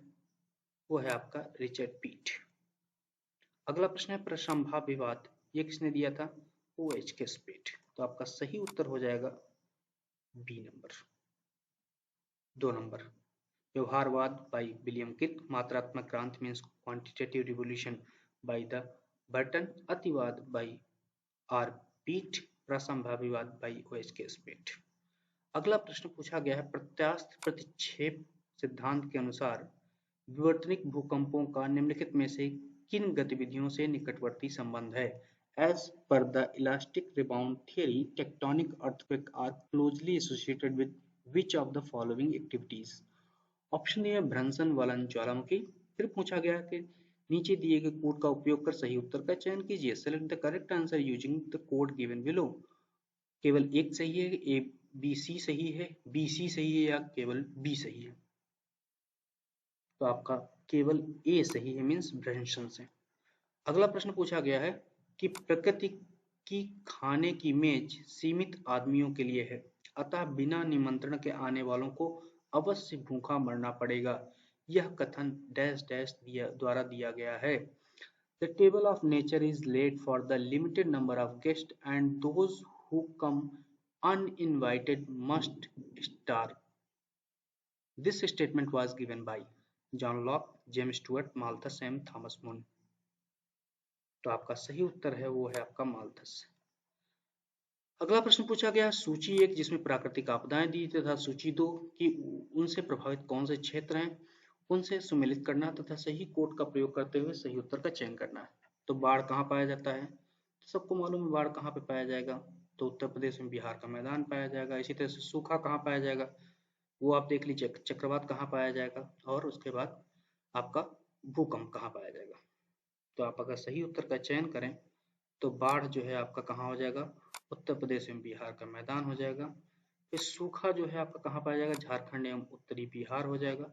फिर चक्रवात आपका कहाँ पाया जाएगा वो आप देखिएगा, तो मध्य पूर्वी भारत आपका पाया जाएगा, जी हाँ मध्य प्रदेश। और उसके बाद भूकंप जो है हिमालय गिरिपति प्रदेश। तो आप सही उत्तर का चयन कर सकते हैं। अगला प्रश्न पूछा गया है प्रवाल भित्तियों से संबंधित हिमनद नियंत्रण सिद्धांत किसने दिया था? Who propose the glacier control theory related to the coral reefs? Option दिए हैं डेली, मुरे, अगासिस एवं गार्डनर। तो आपका जो सही उत्तर है वो आपका डेली। अगला प्रश्न पूछा गया सूची 1 जिसमें प्रादेशिक समूह दिए हुए हैं तथा सूची 2 जिसमें सदस्य राष्ट्र दिए हुए हैं के साथ सुमेलित कीजिए तथा सही कोड का प्रयोग करते हुए सही उत्तर का चयन कीजिए। तो CIS, OPEC, SAFTA and ASEAN. और उनके सदस्य देश अजरबैजान, श्रीलंका, मलेशिया एवं नाइजीरिया दिए हुए हैं। तो आपको सही उत्तर का चयन करना है। तो सही उत्तर CIS का आपका सही है कि अजरबैजान है। ओपेक जो है, ओपेक का जो सदस्य है वो आपका कौन सा है, वो हो जाएगा आपका नाइजीरिया। साफ्टा आपका कहाँ का सदस्य है, साफ्टा का जो सदस्य है वो कौन हो सकता है, वो आपका श्रीलंका हो है। और आसियान का जो सदस्य है वो कौन सा हो सकता है, वो आपका मलेशिया हो जाएगा। तो आपका जो सही उत्तर हो जाएगा वो कौन सा हो जाएगा, वो है आपका ADBC। अगला प्रश्न है कि भारत में कृषि वानिकी के लिए शीर्ष निकाय है the apex body for agro forestry in India? ग्रामीण विकास मंत्रालय, मिनिस्ट्री ऑफ रूरल डेवलपमेंट, पर्यावरण एवं वन मंत्रालय, ministry of environment and forest, कृषि मंत्रालय, मिनिस्ट्री ऑफ एग्रीकल्चर, नवीन एवं नवीकरणीय ऊर्जा मंत्रालय, ministry of new and renewable energy. तो बताइए आपका कौन सा सही विकल्प होगा। तो आपका जो सही विकल्प है वो है आपका कृषि मंत्रालय। ओके। अगला प्रश्न पूछा गया है कि हैडली कोशिका का निर्माण किन दो वायुदाब पेटियों के मध्य होता है? The Hadley cell is formed between which two air pressure belts?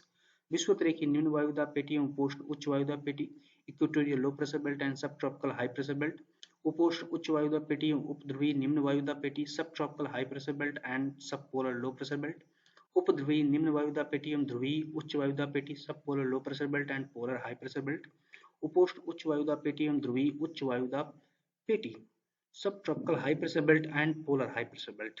तो आपका जो हेडली सेल है वो जो पाई जाती है सबको मालूम है वो पाई जाती है विषुवत रेखीय निम्न वायुदाब पेटी एवं उपोष्ण उच्च वायुदाब पेटी means equatorial low pressure belt and सब ट्रॉपिकल हाई प्रेशर बेल्ट के बीच में। अगला प्रश्न पूछा गया है कि निम्नलिखित में से द अनस्टेबल अर्थ पुस्तक के लेखक कौन है? Who is the author of book The Unstable Earth from the following? Option दिए J. Steers, सर जॉर्ज एरी, WM डेविस, अल्फ्रेड वेगनर। तो आपका जो सही विकल्प है वो कौन सा है, J. स्टीयर्स। अगला प्रश्न पूछा गया है ऊंचा स्तंभ, कम घनत्व, नीचा स्तंभ, अधिक घनत्व, निम्नलिखित में से यह संकल्पना किसने दी थी? Bigger the column, lesser the density, smaller the column, greater the density. Who gave this concept from the following? Option दिए बोवी, हैफोर्ड, प्राट एंड एरी। तो आपका जो सही उत्तर है वो है आपका प्राट। अगला प्रश्न पूछा गया कि वर्ष 2011 में राजस्थान में 1 लाख से अधिक जनसंख्या वाले नगरों की संख्या थी। What was the total number of cities in Rajasthan in year 2011 with a population of over 1 lakh? Option दिए 20, 25, 30 एंड 35। तो आपका सही उत्तर है वो आपका 30। निम्नलिखित में से कौन सा प्राचीन शहर मेसोपोटामिया की राजधानी थी जहां पर हैंगिंग गार्डन भी हुआ करता था? Which of the following ancient city was the capital of Mesopotamia and had a hanging garden? Option दिए एथेंस, लगस, मेम्फिस एंड बेबीलोन। तो आपका सही उत्तर है वो आपका है बेबीलोन। तो इस वीडियो का अंतिम प्रश्न हम लोग देख लेते हैं। इस वीडियो में हम लोग 50 प्रश्न को ही रिकॉर्ड करेंगे। इसके पहले 50 किए जा चुके हैं और इसके बाद नेक्स्ट वाले में अंतिम 50 प्रश्नों को सॉल्व किया जाएगा। इस प्रश्न पत्र में कुल 150 प्रश्न थे। अगला प्रश्न है कि निम्नलिखित में से कौन CIS का एक लक्षण है? Which of the following is a feature of CIA? अधिगमन नियंत्रण अनुदेशन, लर्निंग कंट्रोल इंस्ट्रक्शन, विलंबित प्रतिपुष्टि, डिलेड फीडबैक, अनुदेशन के तरीकों में एकरूपता, uniformity in method of instruction, शिक्षक पदानियमन, टीचर पेसिंग। तो आपका जो सही उत्तर है वो है आपका अधिगमनकर्ता नियंत्रित अनुदेशन, मीन्स लर्नर कंट्रोल इंस्ट्रक्शन। तो उम्मीद है कि ये जो 50 प्रश्न आपको बताए गए हैं ये बहुत महत्वपूर्ण होंगे। इसके बाद हम लोग नेक्स्ट 50 प्रश्नों को सॉल्व करेंगे। तो उम्मीद है कि ये सभी प्रश्न आपके लिए बहुत महत्वपूर्ण होंगे और आप अपने दोस्तों में जो ज्योग्राफी विषय लेकर के किसी भी प्रतियोगी परीक्षा की तैयारी कर रहे हैं उनको आप वीडियोस फॉरवर्ड करिए, चैनल को सब्सक्राइब करिए, जिससे कि और लोगों को भी फायदा मिल सके और चैनल बनाने का मकसद पूरा हो सके। धन्यवाद। नमस्कार दोस्तों, ये है ज्ञानधारा चैनल। जैसा कि आप जानते हैं कि हम भूगोल से संबंधित बहुविकल्पीय प्रश्नों को सॉल्व करने की एक श्रृंखला को जारी किए हुए हैं, जिसके तहत हमने अब तक 5-6 हजार भूगोल से संबंधित प्रश्नों को सॉल्व किया है, जो कि विभिन्न प्रतियोगी परीक्षाओं में पूछे गए। हम लोग हाल ही में एक नया प्रश्न पत्र सॉल्व कर रहे थे। वो प्रश्न पत्र था स्कूल लेक्चरर राजस्थान लोक सेवा आयोग द्वारा आयोजित की जाने वाली परीक्षा का, जिसमें भूगोल से संबंधित कुल 150 प्रश्न पूछे गए थे। उनमें से 100 प्रश्नों को हम लोग सॉल्व कर चुके हैं। आइए हम लोग अंतिम जो 50 प्रश्न बचे हुए हैं उनको देख लेते हैं। तो 101 नंबर प्रश्न जो पूछा गया है कि सममित एवं असममित डैश डैश डैश के प्रकार हैं, symmetrical and asymmetrical are types of. Option दिए हैं वलन, भ्रंशन, चटकन एवं भूपटल विभंग, fold, fault, cracking and crystal fracture. तो आपका जो सही विकल्प है वो कौन सा है? वो है आपका वलन। क्लियर। अगला प्रश्न पूछा गया कि निम्नलिखित में से किस प्रकार के उद्योग में कुल कर्मचारियों में सफेद कॉलर कर्मचारियों का हिस्सा सर्वाधिक होता है? In which of the following types of industry white collar workers make up a large share of total workforce? Option दिए हैं pharmaceutical industry, food processing industry, iron and steel industry and cotton textile industry. अब आप बताइए कि इसमें से कौन सा विकल्प सही है? तो आपका जो सही विकल्प है वो है आपका फार्मास्यूटिकल इंडस्ट्री। अब आप यहीं पे इसी प्रश्न की कंटिन्यूएशन में आप बताइए कि रेड कॉलर जो होते हैं, ब्लू कॉलर होते हैं, वर्कर्स होते हैं, वो सर्वाधिक किस इंडस्ट्री में इंगेज होते हैं? उसको आप कमेंट बॉक्स में पोस्ट कीजिए। अगला प्रश्न पूछा गया है कि निम्नलिखित में से कौन सा निरूपक भिन्न तथा कथन मापनी का युग्म सही सुमेलित है? Which of the following RF and statement scale is correctly matched? RF is 1:1,02,960 and उसका कथन मापनी मीन्स स्टेटमेंट स्केल दी हुई है 1 माइल 6 फरलॉन्ग एंड 86 गज। दूसरा दिया है 1:1,04,760, उसका स्टेटमेंट स्केल दिया है 1 माइल 5 फरलॉन्ग एंड 50 गज। नेक्स्ट है 1 इक्वल टू 98,372 और स्टेटमेंट स्केल इसी का इक्विवेलेंट है 1 माइल 6 फरलॉन्ग एंड 30 गज। एंड लास्ट फोर्थ ऑप्शन है 1:1,36,520 और इसका स्टेटमेंट स्केल है 1 मील 7 फरलॉन्ग 180 गज एंड 3 फीट। तो आप बताइए कि कौन सा इक्विवेलेंट है RF कथन मापनी के, कौन सा मैच्ड है? तो आप बताइए। तो आपका जो सही उत्तर है वो है 1:1,04,760 RF is equal to 1 mile 6 furlong and 50 गज के।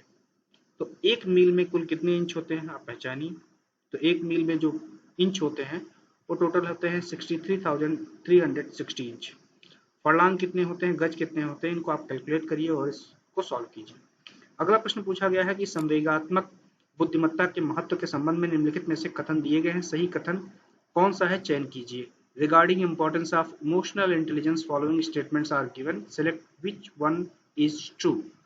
पहला जो आपका स्टेटमेंट दिया है कि संवेगात्मक बुद्धिमत्ता IQ से अधिक शक्तिशाली नहीं होती, emotional intelligence is not powerful than IQ। दूसरा है उच्च संवेगात्मक बुद्धिमत्ता वाला व्यक्ति अपने जीवन में जो कुछ भी कर सकता है उसमें सफल होने की संभावना होती है।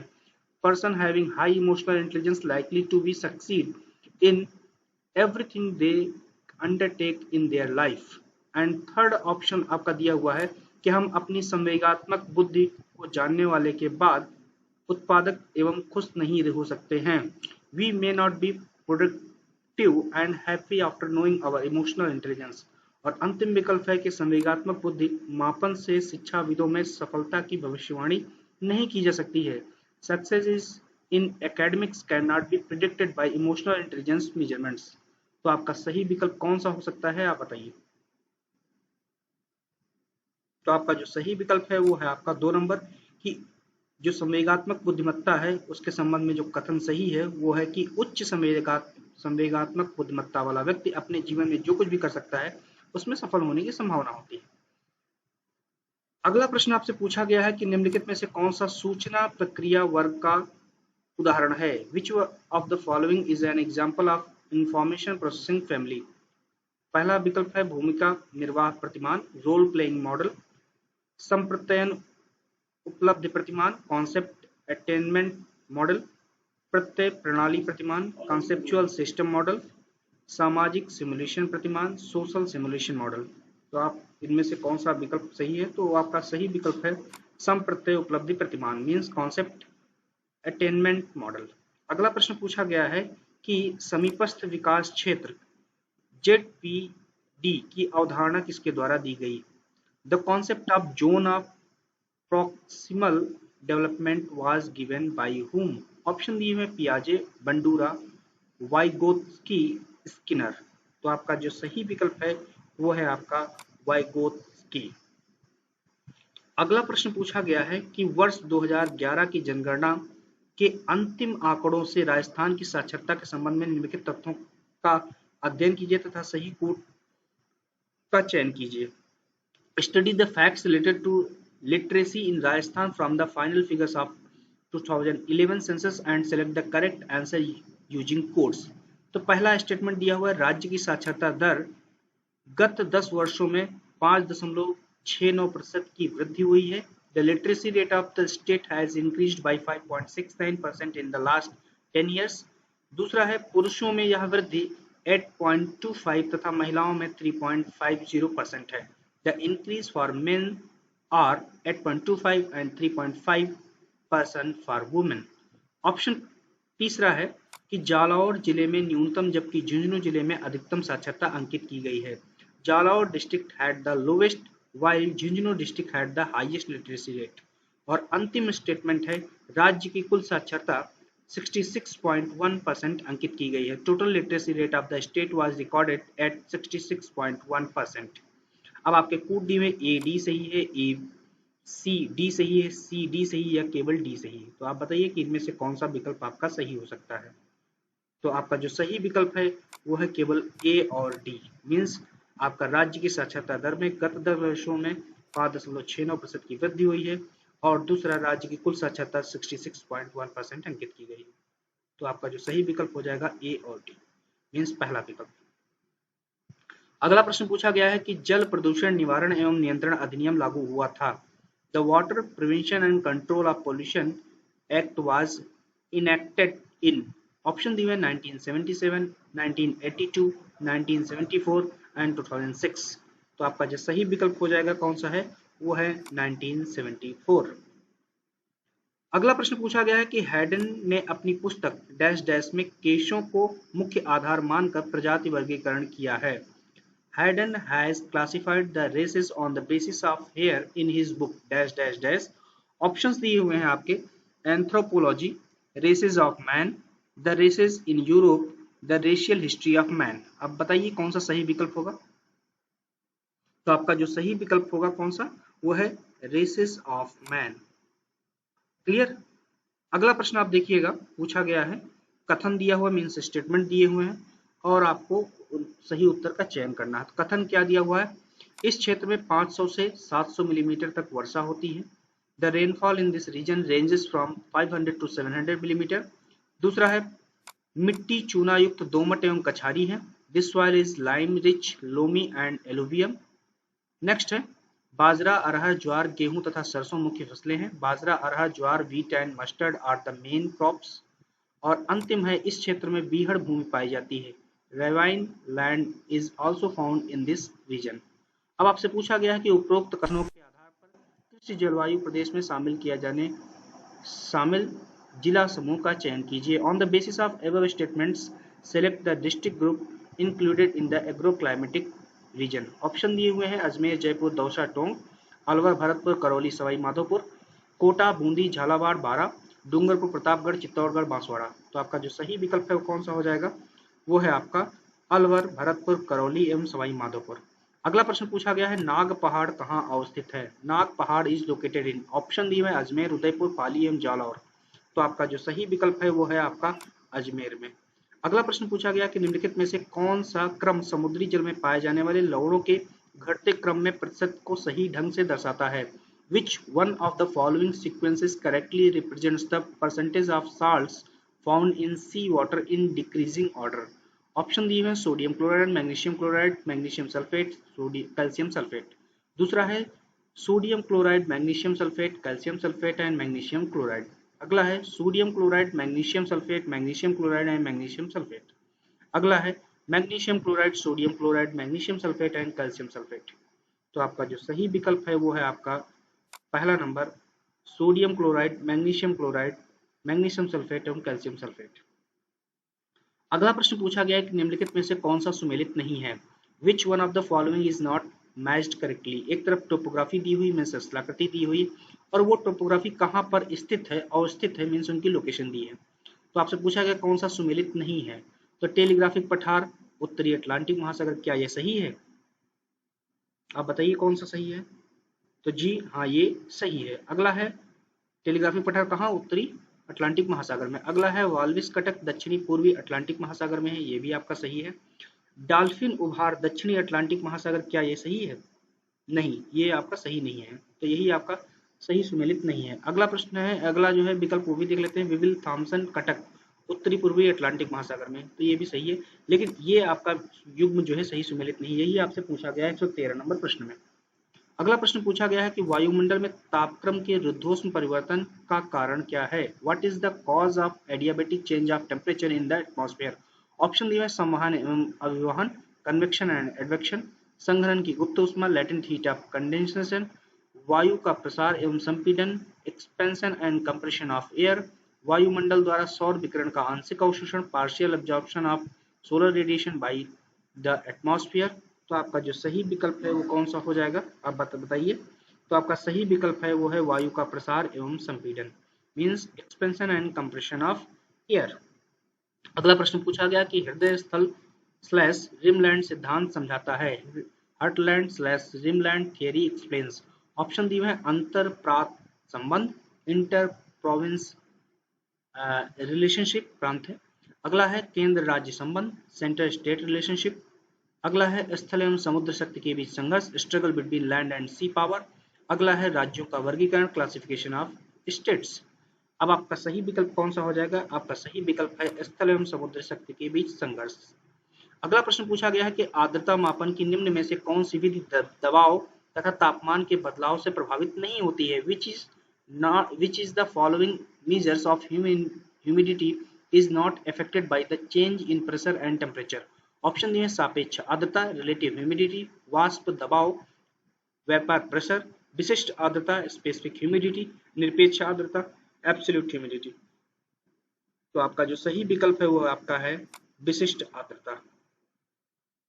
अगला प्रश्न पूछा गया कि जैसलमेर स्थित आकल कास्ट जीवाश्मों की आयु लगभग कितनी मानी गई है? What is the approximate age of the अकाल would fossils located in Jaisalmer? 12 crore वर्ष, 18 करोड़ वर्ष, 38 करोड़ वर्ष या 6 करोड़ वर्ष? तो आपका जो सही विकल्प है वो है आपका 18 करोड़ वर्ष। अगला प्रश्न पूछा गया है कि निम्नलिखित में से कौन सा सुमेलित नहीं है? Which of the following is not correctly matched? एक तरफ पर्वत शिखर दी हुई है मीन्स माउंटेन पीक्स दी हुई हैं और किस डिस्ट्रिक्ट में स्थित है वो दिया हुआ है। आपसे पूछा गया कौन सा सुमेलित नहीं, जैसे बिलाली पर्वत अलवर में है, क्या है ये? तो आप बताइए। जी हाँ, ये है। बारवाड़ा पर्वत अजमेर में है, ये नहीं है। और डोरा पर्वत जालौर में है, नागपानी उदयपुर में है। बस केवल बारावाड़ा पर्वत अजमेर में नहीं है अब आप इसको बताइए कि कहाँ पर स्थित है। अगला प्रश्न पूछा गया, मैंग्रोव प्रमुख रूप से कहाँ पाए जाते हैं। Mangroves are mainly found in, option A Aravalli श्रृंखला, गिर जंगल, लक्षद्वीप, कृष्णा डेल्टा। तो आपका जो सही विकल्प है वो है आपका कृष्णा डेल्टा। अगला प्रश्न पूछा गया है कि निम्नलिखित में से गलत जोड़ों स्थानांतरित कृषि का नाम एवं संबंधित देश की पहचान कीजिए। Identify the wrong pair, shifting cultivation and related country from the following. Option दिए हुए, jhuming Bharat, tamrai Venezuela, milpa Mexico and ladang Indonesia. तो कौन सा सही सुमेलित नहीं है, अब आप बताइए। तो इसमें से तमराई वेनेजुएला में नहीं होती है, ये गलत आपका जोड़ा है, जबकि झूमिंग भारत में होती है, मिल्पा मैक्सिको में होती है, लडांग इंडोनेशिया में होती है। अगला प्रश्न पूछा गया है कि निम्नलिखित में से खराब मानसिक स्वास्थ्य का लक्षण है। Which one of the following is a symptom of poor mental health. Option दी में आशावादी, ऑप्टिमिस्ट, सामाजिक रूप से समायोज्य, सोशली एडजस्टेबल, सहनशीलता टॉलरेंस, आशंकित एप्रीहेंसिव। तो आपका जो सही विकल्प है वो कौन सा है, आपका सही है वो आशंकित। क्लियर। अगला प्रश्न पूछा गया है कि अल्फ्रेड वेबर के अनुसार श्रम लागत सूचकांक का सूत्र क्या है। According to Alfred Weber what is the formula for the labour cost index. Option दिए हैं, श्रम लागत सूचकांक बराबर उत्पादित वस्तु का कुल भार बटे मींस डिवाइडेड बाय श्रम लागत। Labour cost index is equal to total weight of the finished good divided by labour cost. अगला जो विकल्प है, श्रम लागत सूचकांक बराबर श्रम लागत एवं उत्पादित वस्तु का कुल भार, श्रम लागत सूचकांक बराबर उत्पादित वस्तु का भार डिवाइडेड बाई श्रम लागत इंटू 100, श्रम लागत सूचकांक बराबर श्रम लागत डिवाइडेड बाई उत्पादित वस्तु का कुल भार एवं 100। तो आप बताइए कि इसमें से कौन सा विकल्प आपका सही है। तो आपका जो सही विकल्प है वो है कि श्रम लागत सूचकांक इक्वल टू श्रम लागत डिवाइडेड बाई उत्पादित वस्तु का कुल भार, यही आपका सही विकल्प है। अगला प्रश्न पूछा गया कि निम्नलिखित में से कौन से विद्वान मानव भूगोल में भूवादी विचारधारा से संबंधित हैं। Geocratic, okay, geocratic. So which of the following scholars are related to geocratic view point in human geography. Option दिए हुए हम्बोल्ट, रेटचेल, डेटर एंड सैंपल। अब आपसे पूछा गया है निम्नलिखित कोड का उपयोग करते हुए सही उत्तर का चयन कीजिए। Select the correct answer using the code given below. तो आपका ऑप्शंस हैं A B, B D, A B C D या ए बी डी। तो आपका सही विकल्प कौन सा हो जाएगा। तो आपका ए बी सी डी सभी जो है जियोसेंट्रिक विचारधारा से संबंधित है, A B C D. Okay. अगला प्रश्न हम लोग देख लेते हैं क्या पूछा गया है। अगला प्रश्न पूछा गया है कि एक आदर्श पहाड़ ढाल पर ढाल के तत्वों का ऊपर से नीचे सही क्रम क्या होगा। What is the correct sequence of elements of slope on a on an ideal hill slope from top to bottom. उत्तलता, मुक्त पृष्ठता, सरल रेखात्मकता या अवतलता means convexity, free face, rectilinearity and concavity. अगला है अवतलता, मुक्त पृष्ठता, सरल रेखात्मकता या उत्तलता, convexity, concavity, free face, rectilinearity and convexity. अगला है उत्तलता, मुक्त पृष्ठता, अवतलता, सरल रेखात्मकता, convexity, free face, concavity and rectilinearity. और अंतिम विकल्प दिया हुआ है अवतलता, मुक्त पृष्ठता, उत्तलता, सरल रेखात्मकता, concavity, free face, convexity and rectilinearity. तो आपका बताइए कौन सा सही विकल्प होगा। तो आपका सही विकल्प यही है कि उत्तलता मीन्स कॉन्वेक्स पहले स्लोप होता है, फिर फ्री फेस होता है, फिर उसके बाद रेक्टिलिनियरिटी मीन्स सरल रेखात्मक होता है, उसके बाद अवतल ढाल होता है। अगला प्रश्न पूछा गया 125 नंबर प्रश्न की अल्फ्रेड वेबर के अनुसार पदार्थ सूचकांक का सूत्र क्या है। According to Alfred Weber what is the formula of material index. पदार्थ सूचकांक बराबर उत्पादित माल का भार डिवाइडेड बाय कच्चे माल का भार। Material index is equal to weight of finished good divided by the weight of raw material. दूसरा है पदार्थ सूचकांक बराबर कच्चे माल का भार डिवाइडेड बाय द उत्पादित भाल का माल। Material index equal to weight of raw material divided by weight of finished material. अगला है पदार्थ सूचकांक बराबर कच्चे माल का भार इक्वल डिवाइडेड बाय द उत्पादित माल का भार into 100। Material index is equal to weight of raw material divided by weight of finished material into 100। और अंतिम है आपका पदार्थ सूचकांक कच्चे माल का भार प्लस उत्पादित माल का भार डिवाइडेड बाई 100। तो आप बताइए कि इनमें से आपका कौन सा सही विकल्प है। तो आपका सही विकल्प है ये, पदार्थ सूचकांक बराबर होता है कच्चे माल का भार डिवाइडेड बाई उत्पादित माल का भार। Simply material index MI equal to the weight of raw material divided by the weight of finished good. अगला प्रश्न पूछा गया है, दुर्बलता मंडल पृथ्वी के किस आंतरिक परत का एक हिस्सा है। The asthenosphere is a part of which layer of earth interior. Option दिए हैं भूपर्पटी, मेंटल, बाह्य क्रोड, आंतरिक क्रोड। तो आपका जो सही विकल्प हो जाएगा कौन सा है, वो है आपका मेंटल। अगला प्रश्न हम लोग देख लेते हैं, क्या पूछा गया है कि निम्नलिखित मानचित्र प्रक्षेपों में से कौन सा भूमध्य रेखा का प्रदर्शन नहीं करता है। Which one of the following map projection does not show the equator? त्रिविम ध्रुवीय खमध्य प्रक्षेप, स्टीरियोग्राफिक पोलर जेनिथल प्रोजेक्शन, लंबकोणीय ध्रुवीय खमध्य प्रक्षेप, ऑर्थोग्राफिक पोलर जेनिथल प्रोजेक्शन, केंद्रक ध्रुवीय खमध्य प्रक्षेप, नोमोनिक पोलर जेनिथल प्रोजेक्शन, लैम्बर्ट समक्षेत्र खमध्य प्रक्षेप, लैम्बर्ट इक्वल एरिया जेनिथल प्रोजेक्शन। तो आपका जो सही उत्तर है वो कौन सा है, वो है आपका केंद्रीय ध्रुवीय खमध्य प्रक्षेप, नोमोनिक पोलर जेनिथल प्रोजेक्शन, जिसपे आप भूमध्य रेखा का प्रदर्शन नहीं कर सकते हैं।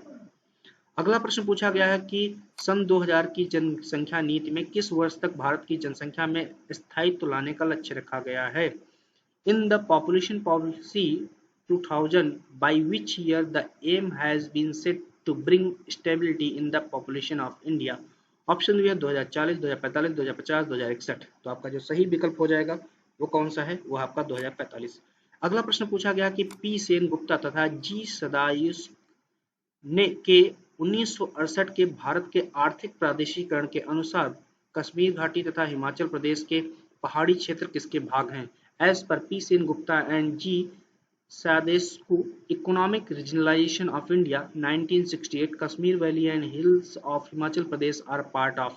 ऑप्शन दिए हैं उत्तरी पश्चिमी वृहद प्रदेश, नॉर्थ वेस्टर्न मैक्रो रीजन, उत्तरी वृहद प्रदेश, नदर्न मैक्रो रीजन, उत्तर मध्य वृहद प्रदेश, नॉर्थ सेंट्रल मैक्रो रीजन, और केंद्रीय वृहद प्रदेश, सेंट्रल मैक्रो रीजन। तो आपका जो सही उत्तर है वो कौन सा है, तो आपका सही उत्तर है आपका उत्तरी पश्चिमी वृहद प्रदेश। अगला प्रश्न पूछा गया, सूची 1 को सूची 2 से मिलान कीजिए तथा नीचे दिए गए कोड की सहायता से सही उत्तर का चयन कीजिए। Match list 1 with list 2 and select the correct answer using code given below. एक तरफ ज्वालामुखी शंकु दिए हुए मींस वोल्केनिक कोन्स दिए हुए तथा उदाहरण दिए हुए हैं, उनके इलस्ट्रेशंस दिए हुए हैं। तो आप बताइए, सिंडर, कंपोजिट, बेसिक लावा या एसिडिक लावा मींस क्षारीय लावा या अम्लीय लावा, इनके उदाहरण क्या क्या हो सकते हैं। अब आपको नीचे कोड दिए हुए हैं, तो पहले हम देख लेते हैं सिंडर का उदाहरण कौन सा हो सकता है। क्या इजाल्को है, माउंट लोआ है, फ्यूजियामा है या स्ट्रोम्बोली है। तो आप बताइए कि कौन सा आपका सही हो सकता है। तो सिंडर का जो सही उदाहरण है वो है माउंट इजाल्को। क्लियर। उसके बाद मिस्र का जो कंपोजिट है उसका जो उदाहरण है वो माउंट फ्यूजियामा है। इसके बाद क्षारीय लावा मींस बेसिक लावा का जो उदाहरण है वो है मौना लोआ, और अम्लीय लावा का जो उदाहरण है वो है आपका कौन सा, स्ट्रोम्बोली। तो आपका सही उत्तर हो जाएगा 2 नंबर 1342। अगला प्रश्न पूछा गया, एनवायरमेंट ट्रेसेस एंड माइग्रेशन पुस्तक के लेखक हैं। The author of the book environment trace and migration is Griffith, Taylor, Huntington, Price या शैम्पुल। तो आपका जो सही विकल्प है वो है आपका ग्रिफिथ टेलर। अगला प्रश्न पूछा गया, सूची 1 जिसमें समय अवधि दी हुई है तथा सूची 2 उसके उपागम दिए हुए हैं से सुमेलित कीजिए तथा नीचे दिए गए कोड की सहायता से सही उत्तर का चयन कीजिए। Match list 1 period with list 2 approaches and identify the correct answer from the given code. Option दिए सूची 1 समय अवधि तथा दूसरे में उपागम दिए हुए मींस पीरियड्स एंड अप्रोचेस। अंतर युद्ध के बीच 1930 का दशक किससे संबंधित था। अब आपके विकल्प दिए हुए हैं, आप पहचानिए। क्या वो स्थानिक संगठन से संबंधित था, भूगोल में उत्तराधिकारवाद से संबंधित था, या क्षेत्रीय विभेदन से संबंधित था, या मानवतावादी, आमूलवादी, व्यवहारवादी विचारधाराओं का उदय से संबंधित था। Means spatial organisation, post modernism in geography, areal differentiation, emergence of humanistic, radical and behavioural schools किससे संबंधित था। अंतर युद्ध के बीच 1930 का दशक 1930s through the inter war period. तो आप बताइए कौन सा आपका सही होगा, आप सोचिए। तो आपका जो पहला है वो आपका क्षेत्रीय विभेदनशीलता मीन्स एरियल डिफरेंशिएशन से संबंधित था। क्लियर। अगला है आपका 1950 के दशक के अंत तथा 1960 के दशक के अंत तक का जो समय था वो किससे संबंधित था। तो वो आपका संबंधित था किससे, आप देखिए 2 नंबर,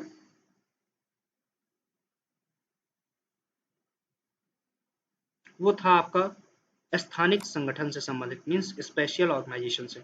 अगला है 1970 का दशक, ये किससे संबंधित था, वो संबंधित था मानवतावादी आमूलवादी व्यवहारवादी विचारधाराओं के उदय से। अगला है 1990 का दशक, तो 1990 आपका था भूगोल में उत्तर आधुनिकतावाद से संबंधित means 1990s is related to the post modernism in geography. तो आपका सही विकल्प हो जाएगा 1 का सी, सेकंड ए, थर्ड का डी और फोर्थ का बी।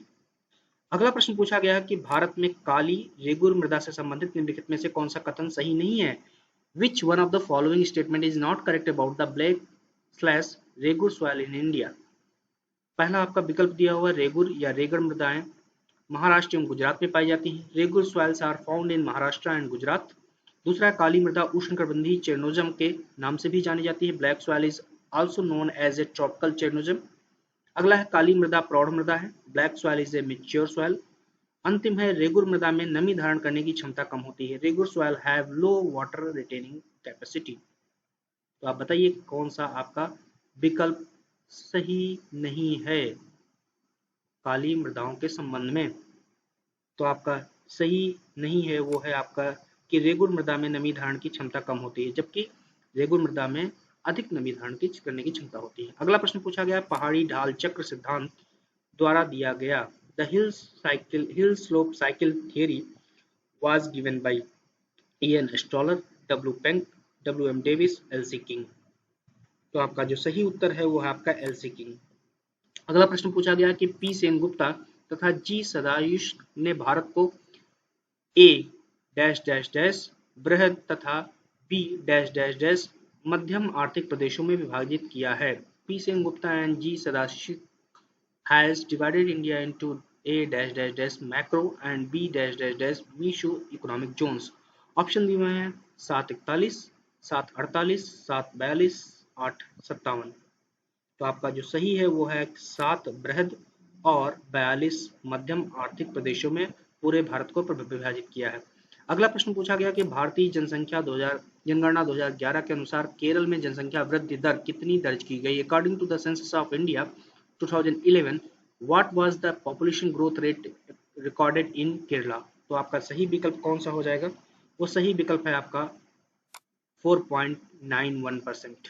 अगला प्रश्न पूछा गया कि निम्नलिखित में से राजस्थान राज्य का कौन सा जिला फेल्सपार उत्पादन में अग्रणी है। जुलाई 2022 के अनुसार which district from the following leading producer of feldspar in the Rajasthan state according to the July 2022। Option दिए बारा, जालौर, अजमेर, जोधपुर। तो आपका जो सही विकल्प है वो कौन सा है, वो है आपका अजमेर। अगला प्रश्न पूछा गया है कि दिनारिक प्रजाति किस से संबंधित है। Dinaric race is related to. Option दिए हुए हैं ऑस्ट्रेलाइट, मंगोलाइट, नेग्रिटो और कॉकेसाइट। तो आपका सही विकल्प कौन सा है, वो आपकी संबंधित है कॉकेसाइट प्रजाति से मींस कॉकेसाइट रेसेस। अगला प्रश्न पूछा गया शिक्षा मनोविज्ञान की अनेक शाखाओं में से एक है जो मुख्य रूप से संबंधित है। Educational psychology is one of the many branches of psychology dealing mainly with. Option दिए हुए हैं केवल शिक्षा की समस्या से, प्रॉब्लम ऑफ एजुकेशन ओनली, केवल शिक्षा की प्रक्रिया से, प्रोसेस ऑफ एजुकेशन ओनली, शिक्षा की समस्या प्रक्रिया एवं उत्पाद से, problem process and product of education, केवल आकलन से संबंधित समस्या से, problem related to assessment only. तो आपका जो सही उत्तर है वो कौन सा है, वो है आपका शिक्षा की समस्या प्रक्रिया एवं उत्पाद से, problem process and product of education. अगला प्रश्न पूछा गया है ग्रेट बैरियर रीफ कहाँ पर स्थित है। Where is the Great Barrier Reef located. Option दिए हैं ग्रीनलैंड के समीप, अपतटीय ऑस्ट्रेलिया, केंद्रीय अरब सागर, अपतटीय California, close to Greenland, off Australian coast, central Arabian sea, off Californian coast. तो आपका जो सही उत्तर है वो आपको मालूम है कि अपतटीय ऑस्ट्रेलियाई part means of Australian coast. अगला प्रश्न पूछा गया है कि निम्नलिखित में से किस समूह में संभववाद की वकालत की थी? तो which of the following group advocate possibilism? Option A Lucien Febvre, Jean Brunhes Sauer, Ellsworth Huntington, Vidal de Lablache, Carl Sauer, Jean Brunhes, E Huntington, Chisholm और Carl Sauer, Herbertson and Bowman. तो आपका जो सही विकल्प है वो है आपका लुशियन फेब्रे, जीन ब्रून्स और सावर। अब आप इनकी जो किताबें लिखी गई हैं उनको आप लिस्ट कर डालिए कौन कौन सी हैं। अगला प्रश्न पूछा गया है गंगधार उच्च भूमि क्षेत्र राजस्थान के किस भौतिक प्रदेश में स्थित है? In which physical region of Rajasthan is that Dang Gangdhar highland are located? Option A Bangar प्रदेश, छप्पन का मैदान, दक्षिणी हाड़ौती क्षेत्र, बनास बेसिन क्षेत्र। तो आपका जो सही उत्तर हो जाएगा वो कौन सा है? वो है दक्षिणी हाड़ौती क्षेत्र, साउथ हाड़ौती रीजन। अगला प्रश्न आपसे पूछा गया है 143 नंबर प्रश्न कि निम्नलिखित में से कौन सा शिक्षा मनोविज्ञान का केंद्रीय क्षेत्र है? Which of the following is A focal area of educational psychology? Option दिए हैं अधिगम प्रक्रिया, समुदाय प्रबंधन एवं मापन, learning process, community management and measurement. तो आपका जो सही विकल्प है कौन सा है? वो है आपका अधिगम प्रक्रिया, लर्निंग प्रोसेस। अगला प्रश्न पूछा गया कि निम्नलिखित में से कौन सा युग्म सुमेलित नहीं है? Which one of the following pairs is not correctly matched? एक तरफ खनिज मीन्स मिनरल्स दिए हुए तथा दूसरी तरफ उससे संबंधित माइनिंग एरियाज खनन क्षेत्र दिए हुए हैं। सीसा जस्ता, मोचिया मगरा, मैग्नीज लीलावानी, सोना आनंदपुर भूकिया, लोहा कोलिहान मंधान। तो आपका कौन सा विकल्प है जो कि सुमेलित नहीं है? सही उत्तर है आपका लोहा कोलिहान और मंधान में नहीं मिलता है। अगला प्रश्न है कि निम्नलिखित में से कौन सा मॉडल अम्लैंड या नगरीय प्रभाव क्षेत्र से संबंधित है? Which of the following models are related with umland और zone of urban influence? Number 1 Carey का गुरुत्व model, gravitational model of Carey, Converse का अलगाव बिंदु संकल्पना, breaking point concept of Converse, Reilly का फुटकर गुरुत्वाकर्षण नियम, retail gravitational model of Reilly. अब आपसे पूछा गया सही उत्तर का चयन नीचे दिए गए कोड की सहायता से कीजिए। Select the correct answer from the code given below. Code आपके दिए हुए केवल ए बी सही है, केवल बी सी सही है, केवल ए सी सही है या ए बी सी सही है। तो आप बताइए कौन सा सही है? तो आपका जो सही विकल्प है वो ए बी सी है, तीनों सही हैं। क्लियर? केसी का गुरुत्वाकर्षण मॉडल, कन्वर्स का अलगाव बिंदु, रैली का फुटकर नियम, तो ये आपके कौन है? सभी सही हैं। अगला प्रश्न पूछा गया है कि थानवेट की जलवायु वर्गीकरण के अनुसार शुष्क वन के लिए वर्षण प्रभाविता सूचकांक क्या है? According to the Thornthwaite classification of climate, what is precipitation effectiveness index for arid desert? Option A 32 से 63, 64 से 127, 128 से अधिक या 16 से कम। आप बताइए। So according to Thornwett classification of climate, what is the precipitation effectiveness index for the arid forest? तो आपका सही है वो है 16 से कम। अगला प्रश्न पूछा गया है पियाजे के अनुसार केवल गामक प्रक्रियाओं द्वारा अभिव्यक्ति किस अवस्था में देखी जा सकती है? अकॉर्डिंग टू द पियाजे expression only through motor activities are observe in which stage? Option A इंद्रिय जनित गामक अवस्था, सेंसरी मोटर स्टेज, मूर्त संक्रियात्मक अवस्था, कंक्रीट ऑपरेशनल स्टेज, पूर्व संक्रियात्मक अवस्था, प्री ऑपरेशनल स्टेज, औपचारिक संक्रियात्मक अवस्था, फॉर्मल ऑपरेशनल स्टेज। तो आपका जो सही उत्तर है वो कौन सा है? वो है आपका इंद्रिय जनित गामक अवस्था। अगला प्रश्न पूछा गया है निम्नलिखित में से कौन सा क्षेत्र वाणिज्यिक डेयरी कृषि के प्रमुख क्षेत्रों में सम्मिलित नहीं किया जाता है? Which region is not included in main regions of commercial dairy farming from following? Option दिए उत्तरी पश्चिमी यूरोप, कनाडा, इंडोनेशिया, मलेशिया, दक्षिणी पूर्वी ऑस्ट्रेलिया, न्यूजीलैंड एंड तस्मानिया। तो आप बताइए कौन सा है? तो आपका जो सही उत्तर है वो है आपका इंडोनेशिया और मलेशिया, जहां पर वाणिज्यिक डेयरी कृषि प्रमुख क्षेत्र नहीं है। अगला प्रश्न आपसे पूछा गया है कि निम्नलिखित में से कौन सा थॉर्नडाइक द्वारा प्रतिपादित अधिगम का गौड़ नियम है? Which of the following is the subordinate law of learning propounded bye Thorndike? Option दिए हैं बहुरूपी अनुक्रिया का नियम, लॉ ऑफ मल्टीपल रिस्पॉन्सेस। अगला है प्रभाव का नियम, लॉ ऑफ इफेक्ट, अभ्यास का नियम, लॉ ऑफ एक्सरसाइज, तत्परता का नियम, लॉ ऑफ रीडनेस। आप सही विकल्प आपका जो है वो है आपका बहुरूपी अनुक्रिया का नियम, लॉ ऑफ मल्टीपल रिस्पॉन्स। अगला प्रश्न पूछा गया है कि वर्ष 2011 की जनगणना में 0 से 6 आयु वर्ग में सर्वाधिक एवं न्यूनतम लिंगानुपात वाले जिलों का समूह कौन सा है? Which is the group of districts with the highest and lowest sex ratio in age 0 to 6 in the 2011 census? Banswara Dholpur, Pratapgarh Karauli, Udaipur Sriganganagar, Banswara Jhunjhunu. तो आपका जो सही उत्तर है वो है बांसवाड़ा झुंझुनू। तो उम्मीद है कि ये जो 150 प्रश्न है राजस्थान पब्लिक सर्विस कमीशन द्वारा स्कूल लेक्चरर स्कूल एजुकेशन के तहत इंटरमीडिएट क्लासेस के लिए पूछे गए थे, जिसमें आपको बहुत ढेर सारे कई वैरायटी के क्वेश्चंस आपको देखने को मिले हैं। ये सभी प्रश्न आगामी परीक्षाओं के लिए महत्वपूर्ण हो सकते हैं, न केवल राजस्थान लोक सेवा आयोग द्वारा आयोजित की जाने वाली परीक्षाओं, बल्कि उत्तर प्रदेश लोक सेवा आयोग एवं अन्य राज्यों से संबंधित लोक सेवा आयोग की परीक्षाओं में पूछे जा सकते हैं। इनका आप रिवीजन करते रहिए। और इसके बाद हम लोग एक नया श्रृंखला शुरू करने जा रहे हैं बहुविकल्पी प्रश्नों को सॉल्व करने की, वो है यूजीसी नेट की परीक्षा को लेकर के। तो हम लोग लेटेस्ट पेपर लेंगे और उसके बाद उसको सॉल्व करना शुरू करेंगे और बैक तक जाएंगे। बीच बीच में कुछ और प्रश्न पत्रों को भी हम लोग सॉल्व करेंगे। धन्यवाद।